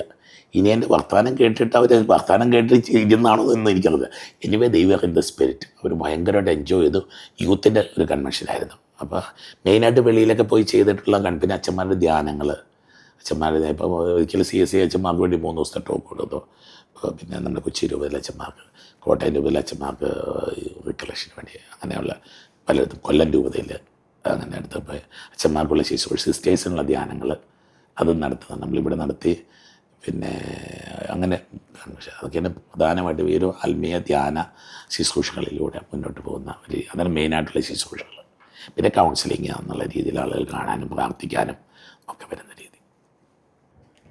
അച്ഛൻ്റെ പൗരോഹിത്യ ജീവിതത്തിൽ അച്ഛനെ സ്വാധീനിച്ച വ്യക്തികൾ ആരൊക്കെയാണ്? നമ്മുടെ രൂപതയിൽ തന്നെ പിതാക്കന്മാരുടെ ഒത്തിരി സ്വാധീനം. പീറ്റർ പിതാവൊക്കെ ശരിക്കും ഇന്നും കണ്ണ് നനയ്ക്കുന്ന ഓർമ്മയും ഒരു ഇൻസ്പിറേഷനാണ്, ഒരു ധൈര്യവും ധീരതയൊക്കെ പീറ്റർ പിതാവ്. സെബാസ്റ്റ്യൻ തീർച്ചയായിട്ടും രൂപതയുടെ കാര്യത്തിലൊക്കെ പിതാക്കന്മാർ. പിന്നെ എനിക്കൊന്ന് ഒരുപാട് വൈദികർ, എൻ്റെ വികാരിമാരൊക്കെ എന്നെ വളരെ സ്വാധീനിച്ചതാണ്. ആൽമേഡച്ചനെ ഒരുപാട് സ്വാധീനിച്ചിട്ടുണ്ട്. ജോസ് ഒരുപാട് സ്വാധീനിച്ചിട്ടുണ്ട്. ജസ്റ്റിൻ അച്ഛൻ, പിന്നെ എൻ്റെ ആദ്യത്തെ വികാരി വേലശ്ശേരി അച്ഛനെ ഒരുപാട് സ്വാധീനിച്ചിട്ടുണ്ട്. ഈ വൈദികരൊക്കെ എന്നെ വളരെയധികം പ്രചോദിപ്പിച്ചിട്ടുള്ള പിന്നെയാണ് ജോസ് നവാസ് അച്ഛൻ എന്ന് പറയാം. എനിക്ക് എൻ്റെ മനസ്സിൽ പക്ഷേ ഈ ഒരു ചോദ്യം എൻ്റെ മനസ്സിൽ തെളിഞ്ഞ് വരുന്ന, ഞാൻ യൂറോപ്പിൽ പഠിക്കാൻ പോയപ്പം കണ്ടുമുട്ടിയ ഒരു പാസ്റ്റർ, ഒരച്ഛൻ, ഹ്യൂ മിക്മാനസ് എന്ന് പറഞ്ഞാൽ ഒരു ഐറിഷ് പ്രീസ്റ്റുണ്ട്. ഞാൻ യൂറോപ്പിൽ പഠിക്കാൻ പോയപ്പോൾ അമേരിക്കയിൽ വെക്കേഷന് പോകുന്ന ഒരു അപ്പനെ പോലെ എന്നെ സ്നേഹിച്ച, അതുപോലെ നല്ലൊരു എൻ്റെ ഒരു ഗുരു പോലെ നിന്നൊരു മനുഷ്യനാണ്. അച്ഛൻ കഴിഞ്ഞ കൊല്ലം മരിച്ചുപോയി. ഞാനത് സൗദിയിൽ പോയി പ്രാർത്ഥിക്കാൻ പോയായിരുന്നു. ഞാൻ കണ്ടിട്ടുള്ള ഒരു എക്സെപ്ഷണൽ പ്രീസ്റ്റാണ് ഇദ്ദേഹം. ഒരു അമേരിക്കൻ ടിപ്പിക്കൽ ഐറിഷ് അമേരിക്കൻ അച്ഛനാണ്. പക്ഷെ അദ്ദേഹത്തിൻ്റെ പ്രാർത്ഥനാ ജീവിതം എൻ്റെ ജീവിതത്തിൽ ഒരുപാട് ഫോം ചെയ്ത് ആ 8 വർഷക്കാലം വാസ്തവം ഞാൻ ചെല്ലുമ്പോൾ അദ്ദേഹം സ്ഥലം വിടും. ഞാനാ വികാരി, പിന്നെ അവിടുത്തെ ആൾ, അച്ഛൻ എൻ്റെ അസിസ്റ്റൻ്റ്, ആ രീതി നിൽക്കും. എല്ലാം എന്നെ കൂടി പറയിപ്പിച്ച് ചെയ്യിക്കുന്ന അച്ഛൻ. പക്ഷെ ഞാൻ അത്ഭുതത്തോടെ ഈ അച്ഛൻ എന്നെ പഠിപ്പിച്ചുകൊണ്ടിരിക്കാമെന്ന് എനിക്ക് മനസ്സിലായിട്ടുണ്ട്. അച്ഛൻ്റെ പ്രാർത്ഥനാ ജീവിതം തന്നെ ഒരുപാട് ഇൻഫ്ലുവൻസ് ചെയ്തു. രാവിലെയും വൈകുന്നേരം പോയി മിനിമം 1 മണിക്കൂർ കുർബാനയുടെ മുമ്പിൽ ഈ അമേരിക്കക്കാരൻ അച്ഛൻ പോയിരിക്കുക. നമ്മുടെ നാട്ടുകാരാണ് ഏറ്റവും നല്ല അച്ഛന്മാരെന്നൊക്കെ വിചാരിക്കുന്ന ഒരാളാണ് ഞാൻ. പിന്നെ അച്ഛൻ കുർബാന ഈ വൈകുന്നേരമൊക്കെ പോയി കുർബാന കഴിഞ്ഞിട്ടുണ്ടെങ്കിൽ പോയി അങ്ങനെ ഇരിക്കും. ക്രിസ്മസിൻ്റെ രാത്രിയിലെ കുർബാന കഴിഞ്ഞ് ഒരു ഭയങ്കര ടയർഡായി. നമ്മുടെ ജീവിതത്തിൽ പോലല്ല, ഭയങ്കര പ്രോഗ്രാം കുർബാന എല്ലാം കഴിഞ്ഞിട്ട് വൈകിട്ടത്തെ കുർബാന എന്നെ കൂടി ഇല്ലെങ്കിൽ വൈകിട്ട് 5 മണിക്കത്തെ കുർബാനയാണ് ഏറ്റവും വലിയ കുർബാന. പള്ളി നിറഞ്ഞ് മുകളിലൊക്കെ നിറച്ച ആൾ ഒക്കെ ഉള്ള തണുപ്പ്. അച്ഛൻ ആ കുർബാന എനിക്ക് മെയിൻ കുർബാന ക്രിസ്മസിൻ്റെ. ഈ വൈകിട്ട് 8 മണിക്ക് 10 മണിക്കാണ് അടുത്ത കുർബാന. അത് അച്ഛൻ ചൊല്ലും. അത് കഴിഞ്ഞ് ഞങ്ങളിതിൻ്റെ ഭക്ഷണം കഴിച്ച് കഴിഞ്ഞ് എന്നാൽ ശരി ഗുഡ് നൈറ്റൊക്കെ പറഞ്ഞു കഴിഞ്ഞിട്ട് അപ്പം നമുക്ക് അന്നേരം 12 മണി നമുക്ക് വല്ലാത്ത ഫീലിംഗ് ഉണ്ട്. 12 മണിക്കൊക്കെ അല്ലേ കുർബാനയെല്ലാം ഉണ്ട് എന്നൊക്കെ വിചാരിച്ച് നമ്മളേലും ഈ അച്ഛൻ പള്ളിക്കകത്തിരിപ്പുണ്ട്. ഈ തലയ്ക്ക് ഇങ്ങനെ കയ്യും കൊടുത്ത് ഈ ക്ലബിലേക്ക് നോക്കിയിരിക്കുക. പുള്ളി പറയുന്നത് എന്നിട്ട് അച്ഛനോട് പറഞ്ഞു, എൻ്റെ ജീവിതത്തിൽ ഏറ്റവും വലിയ ആനന്ദി ഉണ്ണീശോ ഇങ്ങനെ ക്രിസ്മസ് രാത്രി വന്ന് ഈ മാതാവിൻ്റെ ഔസേപ്പിതാൻ്റെ അങ്ങനത്തെ ഒരു സ്പിരിച്വാലിറ്റിയാണ്. ഈ അച്ഛൻ്റെ വേറൊരു പ്രത്യേകത ഞാൻ കണ്ട, അച്ഛന് ഈ ബൈബിൾ ഗ്രീക്ക് ബൈബിൾ ഹീബ്രു ബൈബിളാണ് വായിക്കുന്നത്. പ്രസംഗം ഒരുക്കുന്ന ഗ്രീക്ക് ബൈബിൾ. ഞാൻ ഞെട്ടിപ്പോയി. അത്യാവശ്യം എന്നാൽ ഗ്രീക്കൊക്കെ അറിയാം. പക്ഷേ ഈ അച്ഛൻ ഇത് വെച്ചുകൊണ്ടാണ് അച്ഛൻ്റെ പ്രസംഗമൊക്കെ ഭയങ്കര രസമാണ്. അന്ന് 75 വയസ്സിക്കുള്ളിൽ പ്രായമുള്ള 36 വയസ്സിലെ ന്യൂയോർക്കിൻ്റെ ബിഷപ്പാകാൻ വേണ്ടി വിളിച്ചിട്ട് വേണ്ടെന്ന് പറഞ്ഞ് കളഞ്ഞ ഒരു അച്ഛനാണ്. അന്ന് ഡോക്ടറേറ്റ് ഉണ്ട് അമേരിക്കൻ ലിറ്ററേച്ചറിൽ. ഒരു ഭയങ്കര ഒരു മനുഷ്യനാണ് ഇദ്ദേഹം. അതുപോലെ തന്നെ രോഗികളുണ്ട്, ഉച്ചയ്ക്കൊന്നും വിശ്രമമൊന്നുമില്ല. ഈ കുർബാന എടുത്ത് വെച്ചുകൊണ്ട് ആശുപത്രികളിൽ കയറി കിടന്ന് രോഗികൾക്ക് കുർബാന കൊടുക്കുന്നു. അങ്ങനെ ജീവിച്ച, വളരെ സിമ്പിളായിട്ട് ജീവിച്ച, എൻ്റെ ജീവിതത്തിൽ എനിക്കൊന്ന് ഏറ്റവും എന്നെ പവർഫുള്ളി ഇൻഫ്ലുവൻസ് ചെയ്ത ഒരു പ്രീസ്റ്റ് അദ്ദേഹമാണ്. ജീവിതം വല്ലാതെ എന്നെ പഠിപ്പിച്ചു. എപ്പോഴും ഇങ്ങനെ എന്നെ വിളിച്ച് എനിക്ക് മെസ്സേജുകൾ വിടും, എഴുത്തുകൾ വിടും. സെബാസ്റ്റ്യാൻ മുന്നാൾ പെരുന്നാൾ പറയും, നിന്നെ അമ്പുകൾ തറയ്ക്കട്ടെ, 5 അമ്പ് തറച്ചില്ലെങ്കിൽ നിന്നെ ഒരു 3 അമ്പയിലും തറയ്ക്കട്ടെ എന്ന് ഞാൻ ആശംസിക്കുന്നു എന്നൊക്കെ പറഞ്ഞ് ഇങ്ങനെ ഒരു സ്പിരിച്വലി ചെയ്യുന്ന നല്ല പുസ്തകം കിട്ടിയ പറഞ്ഞാൽ എനിക്ക് വാങ്ങിച്ചു കൊടുക്കും. ഞാനത് വായിക്കണം. വൈകുന്നേരം അത്താഴത്തിന് ഞങ്ങളിരുന്ന് ചർച്ച ചെയ്യുന്ന വിഷയങ്ങളൊക്കെ തിയോളജിക്കൽ വിഷയങ്ങളാണ്. ഞാൻ ഞെട്ടിപ്പോവും. അപ്പം പിന്നെ വായിച്ചുകൊണ്ടൊക്കെ ചെല്ലാൻ പറ്റത്തുള്ളൂ. അവിടെ ഇരുന്ന് സംസാരിക്കുന്ന ബൈബിൾ സംസാരിക്കുന്നു, വേറെ വിഷയങ്ങളൊന്നും അദ്ദേഹത്തിന് സംസാരിക്കാനില്ല. അങ്ങനെ ഇന്ത്യയെ വരണമെന്നൊരു ആഗ്രഹമായിരുന്നു. പക്ഷേ അത് സംഭവിച്ചില്ല. വന്ന് ഇന്ത്യ കാണണം, നിൻ്റെ നാട് കാണണം എന്നൊക്കെ എന്നോട് എപ്പോഴും പറയുന്നത്. ഈ അച്ഛൻ്റെ സ്പിരിച്വാലിറ്റിയും അച്ഛന് മറ്റുള്ളവരുടെ ബഹുമാനം. ഞാൻ ഇന്ത്യൻ ക്രിസ്ത്യൻ സാധാരണക്കാരൻ, എന്നെ അത്രയും ആദരിക്കേണ്ട കൊണ്ടു നടക്കേണ്ട കാര്യമൊന്നുമില്ല. മനുഷ്യരെ ബഹുമാനിക്കുന്നത്, മറ്റുള്ളവരോട് കാണിക്കുന്ന ആദരവ് ഒരുപാട്, പിന്നെ സഭയോടുള്ള ബന്ധം വളരെ ഡിഗ്നിഫൈഡ് ഗ്ലോഫ്. എന്നെ ഏറ്റവും കൂടുതൽ സ്വാധീനിച്ചുള്ള വിശുദ്ധനായിട്ടുള്ള ഒരു വൈദികനാണ്. അവസാനം വയ്യാതായിട്ടും ഇടവപ്പള്ളിയിൽ പോയിരുന്നിട്ട് പറ്റുന്നത്രയും കുർബാന ചൊല്ലി അന്ന് വൈകിട്ടാണ് വീണ് ആശുപത്രിയിൽ പോകുന്നു, രാത്രി മരിക്കുക. അതൊക്കെ ഒരു ഭയങ്കര മിറക്കിൾ. അച്ഛനെപ്പോഴും എനിക്ക് കിടന്ന് മരിക്കാൻ ഇടവരല്ലേ, അതുമെല്ലാം സംഭവിച്ചു. അങ്ങനെ ആ അച്ഛനാണ് എൻ്റെ ജീവിതത്തിൽ എന്നെ ഏറ്റവും കൂടുതൽ ഇൻഫ്ലുവൻസ് ചെയ്തൊരു വൈദികൻ. ചൊവ്വാഴ്ചകളിലാണല്ലോ തീർത്ഥാടന കേന്ദ്രത്തിലെ ശുശ്രൂഷ. അച്ഛൻ്റെ ആ ഒരു ദിവസത്തെക്കുറിച്ച് ഞങ്ങളുമായി പങ്കുവയ്ക്കാം. അതൊക്കെ രഹസ്യങ്ങളാണെന്ന് പറയാൻ പാടില്ല. എന്നാലും ചൊവ്വാഴ്ച ഒരു പുരോഹിതൻ എന്ന നിലയിൽ ഞാൻ എൻ്റെ ജീവിതത്തിൻ്റെ ഒരു എഫർട്ടാണ്. ഇതിനകത്തൊരു സ്പിരിച്വൽ എഫർട്ടുണ്ട്. വാസ്തവം തിങ്കളാഴ്ച തുടങ്ങും. തിങ്കളാഴ്ച മുതൽ ഒരു പ്രോഗ്രാമിനും കഴിവതും പങ്കെടുക്കില്ല. ഞായറാഴ്ച കഴിഞ്ഞാൽ പിന്നെ കഴിവതും ഇവിടെ തന്നെ ഇരിക്കുന്ന ഒരു രീതിയാണ്. തിങ്കളാഴ്ച ഒരു ഫംഗ്ഷൻ വന്നാൽ അതിനെ ഒഴിവാക്കാനാണ് മാക്സിമം ശ്രമിക്കുന്നത്. നിവൃത്തിയില്ലെങ്കിലേ പോകത്തുള്ളൂ. കാരണം നമുക്ക് ഇതൊരു ഭയങ്കര ആത്മീയ പതിനായിരങ്ങൾ, നമ്മുടെ കണക്ക് 1.5 ലക്ഷം പേര് വരുന്നെന്നൊക്കെയാണ് ഈ വിജിലൻസ് നമുക്ക് വരുന്ന ന്യൂസ്. അപ്പോൾ അത്രയും പേർക്കുള്ള ശുശ്രൂഷ നിസ്സാരമായിട്ട് കാണിതൊരു സ്റ്റേജ് ഷോ ഒന്നുമില്ല, ആത്മാവിൻ്റെ പ്രവർത്തനം. വാസ്തവം പറഞ്ഞാൽ ഇത് ഒരു ശനിയാഴ്ച ഞായറാഴ്ച മുതൽ ഇതിൻ്റെ ഒരുക്കങ്ങൾ ആരംഭിച്ചു തുടങ്ങും. ഈ ഞായറാഴ്ച തന്നെയാണല്ലോ ആളുകൾ വന്ന് പ്രാർത്ഥിക്കാനായിട്ടൊക്കെ വരുന്ന ഒരുപാട് പേരുണ്ടല്ലോ. വിമലേരി വരാറുണ്ട്, ദൂരെ നിന്നൊക്കെ വരാറുണ്ട്. തിങ്കളാഴ്ച ഏകദേശം ഉച്ച കഴിഞ്ഞാൽ പിന്നെ പതുക്കെ വാതിലും അടഞ്ഞെന്ന് തന്നെ പറയാം. വൈകിട്ട് നമുക്ക് പ്രാർത്ഥനയുണ്ട്. 5 മണി മുതൽ 6 മണി വരെ ഒരുക്ക പ്രാർത്ഥനയുണ്ട്. പിന്നീട് എൻ്റെ പ്രാർത്ഥനകളൊക്കെ ആയിട്ട് ഞാനൊരു 9 മണി 10 മണിയാകുമ്പോൾ കിടക്കാൻ പോകുന്ന, 9 മണിക്കൊക്കെ കിടക്കണം തീരുമാനം, 10 മണിക്കാകും ചിലപ്പോൾ. പക്ഷേ ഈ സമയമൊക്കെ നമ്മൾ ഈ പ്രാർത്ഥനയെ തന്നെയാണ്. പിന്നെ അന്നത്തെ വചനമുണ്ട്. ഇതൊക്കെ ഈ മനസ്സിലിങ്ങനെ കിടന്ന് മറിഞ്ഞുകൊണ്ടിരിക്കുന്നത്. കർത്താവ് പറഞ്ഞു തരണം. എനിക്കിഷ്ടമുള്ളൊരു വചനം എടുത്ത് വ്യാഖ്യാനിക്കാറില്ല, ഒരിക്കലും വ്യാഖ്യാനിക്കാറില്ല. ചിലപ്പം ചില വചനങ്ങൾ ടഫായി, ഇതങ്ങനെ വ്യാഖ്യാനിക്കണമെന്ന് പോലും അറിയത്തില്ല. പക്ഷേ ആത്മാവിലൊരു തോന്നൽ, ഒരു ഓർമ്മപ്പെടുത്തൽ, അല്ലെ പരിശുദ്ധാത്മാവ് പറഞ്ഞു എന്ന് തന്നെ ഞാൻ പറയുന്നത്. പരിശുദ്ധാത്മാവ് പറഞ്ഞു തരുന്ന വചനമാണ് പറയുന്നത്. ചിലപ്പോൾ ഒരു എത്തുംപിടിയും കിട്ടാത്ത വചനങ്ങൾക്ക് ചിലപ്പം കിട്ടും. പക്ഷേ അതുമായിട്ട് ആൾക്കാർക്ക് കയറുമ്പോൾ കർത്താവ് ഇത് വെളിപ്പെടുത്തി തരുന്നുണ്ട്. അതിന് അത്രയും ഒരു പ്രാർത്ഥന അനുഭവമാണ്. പിന്നെ മിക്കവാറും തിങ്കളാഴ്ചകളിൽ പോയി കുമ്പസാരിക്കാറുണ്ട്. മിക്കവാറുമൊക്കെ കുമ്പസാരിച്ച് വരുമ്പം പിന്നെ ഞാൻ പറഞ്ഞ പിതാവിൻ്റെ കൈവപ്പ് പ്രാർത്ഥനയുണ്ട്. അതുകൊണ്ട് പ്രാർത്ഥനയോട് ആരംഭിക്കുന്നത്. പിറ്റേ ദിവസം രാവിലെ ഒരു 3 മണി കഴിയുമ്പോൾ എഴുന്നേറ്റ് കുർബാനയുടെ മുമ്പിൽ ഈശോയുടെ മുമ്പിൽ നിന്ന് പ്രാർത്ഥിക്കുന്ന രീതി പ്രാർത്ഥിച്ച് ഒരുങ്ങി വരുന്നു. ഏകദേശം ഒരു 4:30 കഴിയുമ്പോഴത്തേനും പതുക്കെ വെളിയിൽ ഇറങ്ങുന്നു. സെൻറ്റ് ആൻസിലേക്ക് പോവുക ചെയ്യുന്നത്. അവിടെ ചെന്ന് ഈ കൈവപ്പ് പ്രാർത്ഥനകളൊക്കെ മെയിനായിട്ടുള്ള ഈ ഒരു കാര്യം. പിന്നെ അതൊരു ഫാസ്റ്റിംഗ് ഡേ ആണ്. ഫാസ്റ്റിംഗ് ഒന്നും പറയാനില്ല, കാരണം ഈ തിരക്കിനിടയ്ക്ക് കഴിക്കാൻ നേരമില്ലാത്തതുകൊണ്ട് കഴിക്കുന്നില്ല. ഒരു ഫാസ്റ്റിംഗ് ഡേ ആണ്. പക്ഷേ അതൊക്കെ ഒരു പവർ. നമ്മുടെ പ്രാർത്ഥനയും നമ്മുടെ ഫാസ്റ്റിങ്ങും എനിക്കൊന്ന് ഈ ആത്മീയ ശുശ്രൂഷകൾ ഈശോ തന്നെ പറഞ്ഞിട്ടുണ്ട്, ഉപവാസവും പ്രാർത്ഥനയും കൂടാതെ ഇവയൊന്നും ഒഴിഞ്ഞു പോയില്ല. നമ്മൾ കണ്ടുമുട്ടുന്ന മനുഷ്യർ, ഒരാളുടെ മനസ്സിലേക്ക് ഒരു വചനം തുടങ്ങിയ ദൈവം പറഞ്ഞു, ഞാൻ പറഞ്ഞിട്ട് കാര്യമില്ല. ദൈവം തുടങ്ങി, അച്ഛൻ കൈ നീട്ടി തൊട്ടിട്ട് കാര്യമൊന്നുമില്ല. അച്ഛനും തൊടാവോ എന്നൊക്കെ ചോദിച്ചാൽ ആളുകൾ വരും. അതിനൊക്കെ അപ്പുറത്ത് ദൈവത്തെ ഞാൻ ശരിക്കും 100% പരിശുദ്ധാത്മാവിൻ്റെ പ്രവർത്തനമാണ്. നെഗറ്റീവായിട്ടുള്ള കാര്യമാണ്. എനിക്കൊരു ഇടയ്ക്ക് ചിലപ്പം ദേഷ്യമൊക്കെ വരാറുണ്ട്.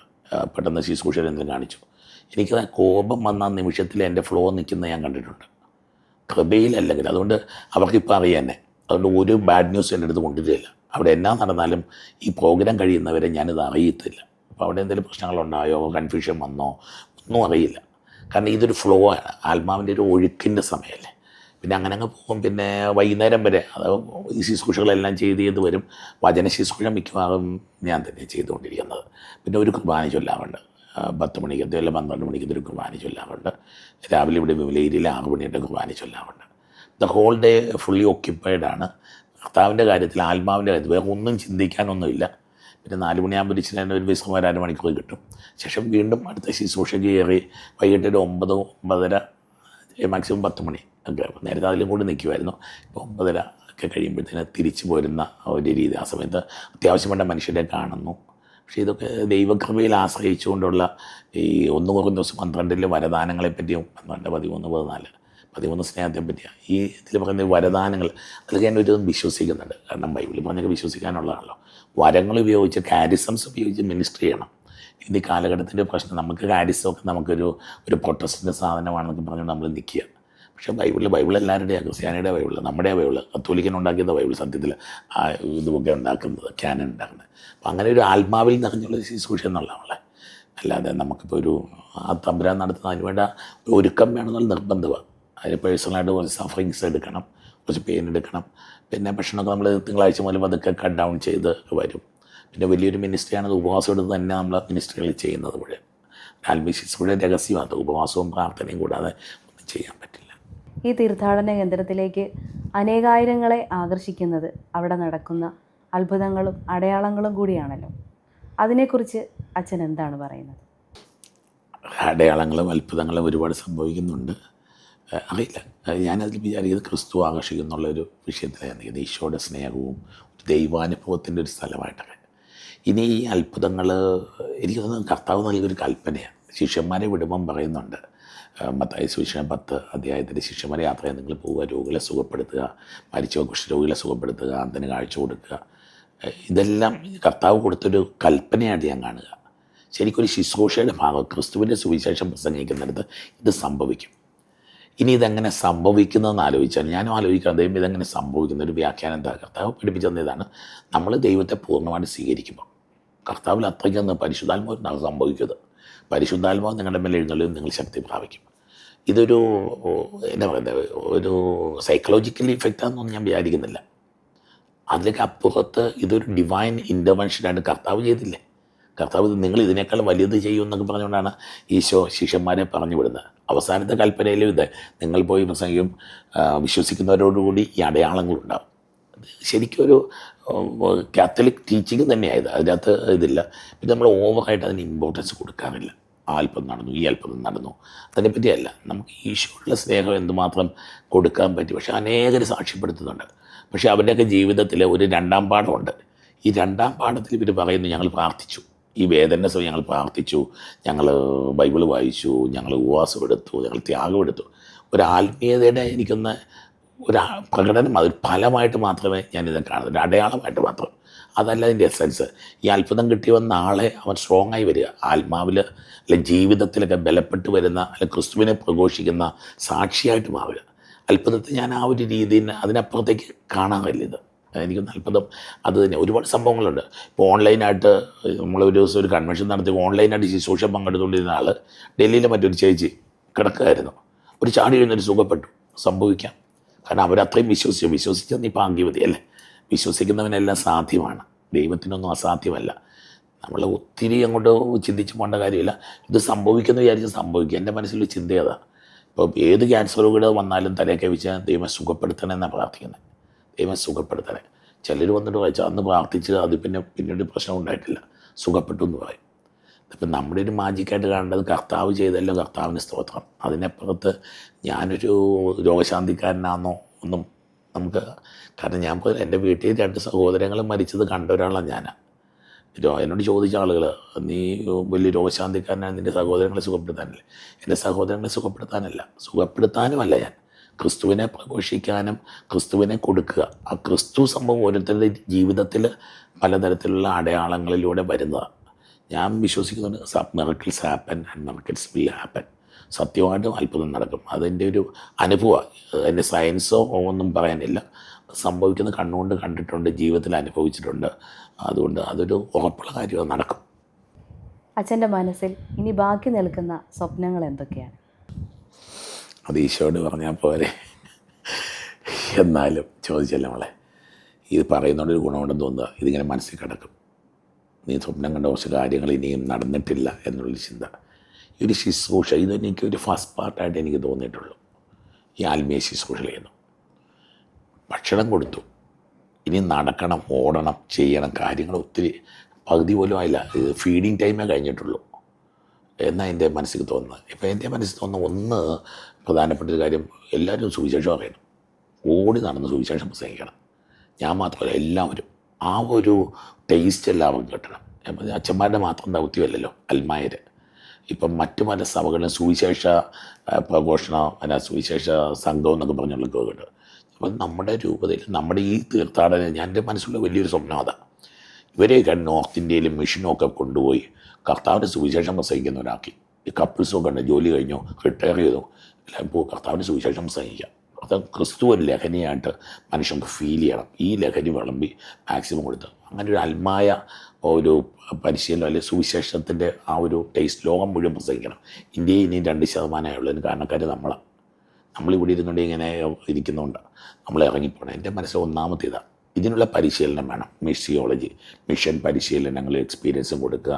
അങ്ങനെ അൽമാരും അച്ഛന്മാരും സിസ്റ്റേഴ്സും എല്ലാവരും ഉൾപ്പെടെ നമ്മളിപ്പോൾ സിസ്റ്റേഴ്സിനെ ഹോം മിഷൻ ചെയ്യിക്കുന്നതിൻ്റെ ആ ഒരു എക്സ്പീരിയൻസ് എനിക്കുണ്ട്. അവർ ചെന്നിട്ട് സത്യം പറഞ്ഞാൽ ഒരു 10 ധ്യാനം കൂടുന്ന ഇഫക്റ്റാണ് ഈ സിസ്റ്റേഴ്സ് തിരിച്ചു വരുമ്പോൾ.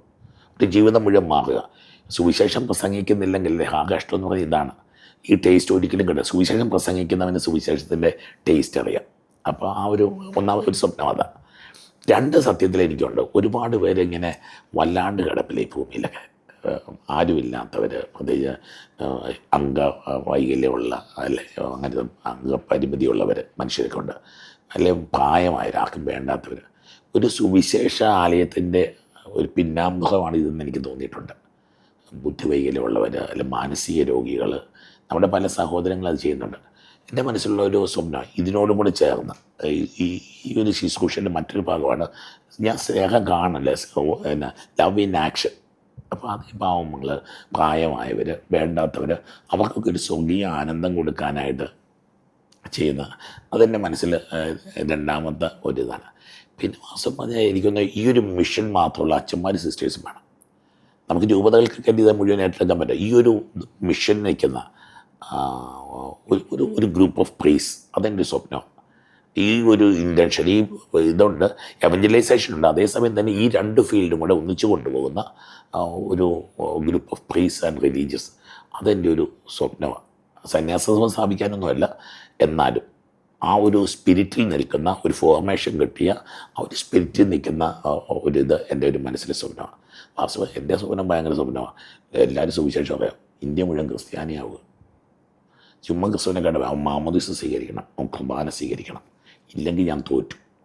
ലോകം മുഴുവൻ അല്ലെങ്കിൽ ഞാൻ തോറ്റു. എൻ്റെ ഒരു മനസ്സിലെ ഒരു നൊമ്പര, ഈ അടുത്ത കാലത്ത് പ്രത്യേകിച്ച് കയറുന്ന നൊമ്പര, എല്ലാവരും മാമോദീസ സ്വീകരിക്കണം, കുർബാന സ്വീകരിക്കണം. നേരത്തെ ഇത്ര നാളെ ഈശോ സ്നേഹിച്ചാൽ മതി എന്നാണ് പറഞ്ഞിരുന്നത്. പക്ഷേ ഇപ്പം എൻ്റെ ഒരു മനസ്സിൽ ബോധ്യം, ഞാനവരെ സ്നേഹിക്കുന്നുണ്ടെങ്കിൽ ഞാൻ അനുഭവിക്കുന്ന ആനന്ദം അവർക്ക് പൂർണ്ണമായിട്ട് കിട്ടണം. അതിൽ ക്രിസ്ത്യാനിയുടെ എണ്ണം കൂട്ടാനല്ല ഇത്, ഒരിക്കലും അല്ല. ക്രിസ്ത്യാനിയുടെ എണ്ണം കൂട്ടുക എന്നുള്ളത് എൻ്റെ വിഷയമല്ല, സഭയുടെ എണ്ണം വലിപ്പം കൂട്ടുക എന്നുള്ളത് എൻ്റെ വിഷയമല്ല. പക്ഷേ ക്രിസ്തു നൽകുന്ന ആനന്ദവും ക്രിസ്തു നൽകുന്ന ബലവും ശക്തിയും എല്ലാവരും അനുഭവിക്കണം. അപ്പോൾ അങ്ങനെ സുവിശേഷം പ്രസംഗിക്കുക, ആ ഒരു അതിൻ്റെ അടുത്ത ഒരു ലെവലിലേക്ക് പോവുക എന്നുള്ളതാണ് എൻ്റെ മനസ്സിലെ ഏറ്റവും വലിയ ഇത്. പിന്നെ ഇതൊക്കെ സംഭവിക്കണേ ദൈവമേ എന്നുള്ളതാണ് എൻ്റെ ഏറ്റവും വലിയ സ്വപ്നം. അച്ഛാ, ഇത്രയും സമയം ഞങ്ങളോടൊത്തായിരുന്നതിന് അച്ഛന് ഒത്തിരി നന്ദി. അച്ഛൻ്റെ പ്രാർത്ഥനയും ഞങ്ങളെയും കൂടി ഓർക്കണമെന്ന് ഓർമ്മിപ്പിക്കുന്നു. ശരിക്കും ഒരു ധ്യാനത്തിനുള്ള ഒരുക്കം പോലെ എൻ്റെ ഇന്നലകളിലേക്ക് നിങ്ങൾ എന്നെ കൊണ്ടുപോകുമായിരുന്നു ചെയ്തത്. വെറുതെ ഞാനൊന്ന് ദൈവം മുമ്പിൽ നിന്ന് ഓർക്കുകയായിരുന്നു. ശരിക്കും മനോഹരമായിട്ട് തന്നെ ചോദ്യങ്ങൾ ചോദിച്ചു. ദൈവം ചോദ്യം ചോദിച്ച് നീ എങ്ങനെയാണ് ചെയ്തതെന്നൊക്കെ ചോദിച്ചതുപോലെ തന്നെയാണ് എനിക്ക് ഫീൽ ചെയ്തത്. Vision 2040 ചാക്കോച്ചൻ്റെ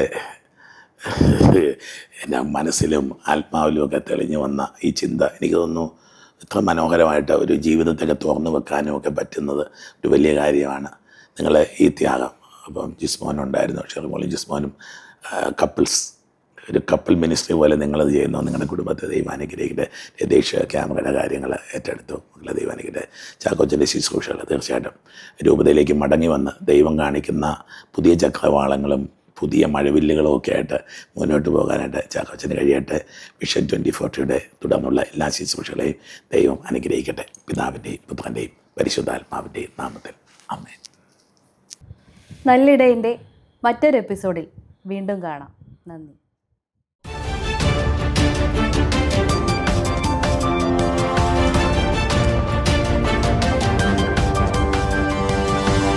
We'll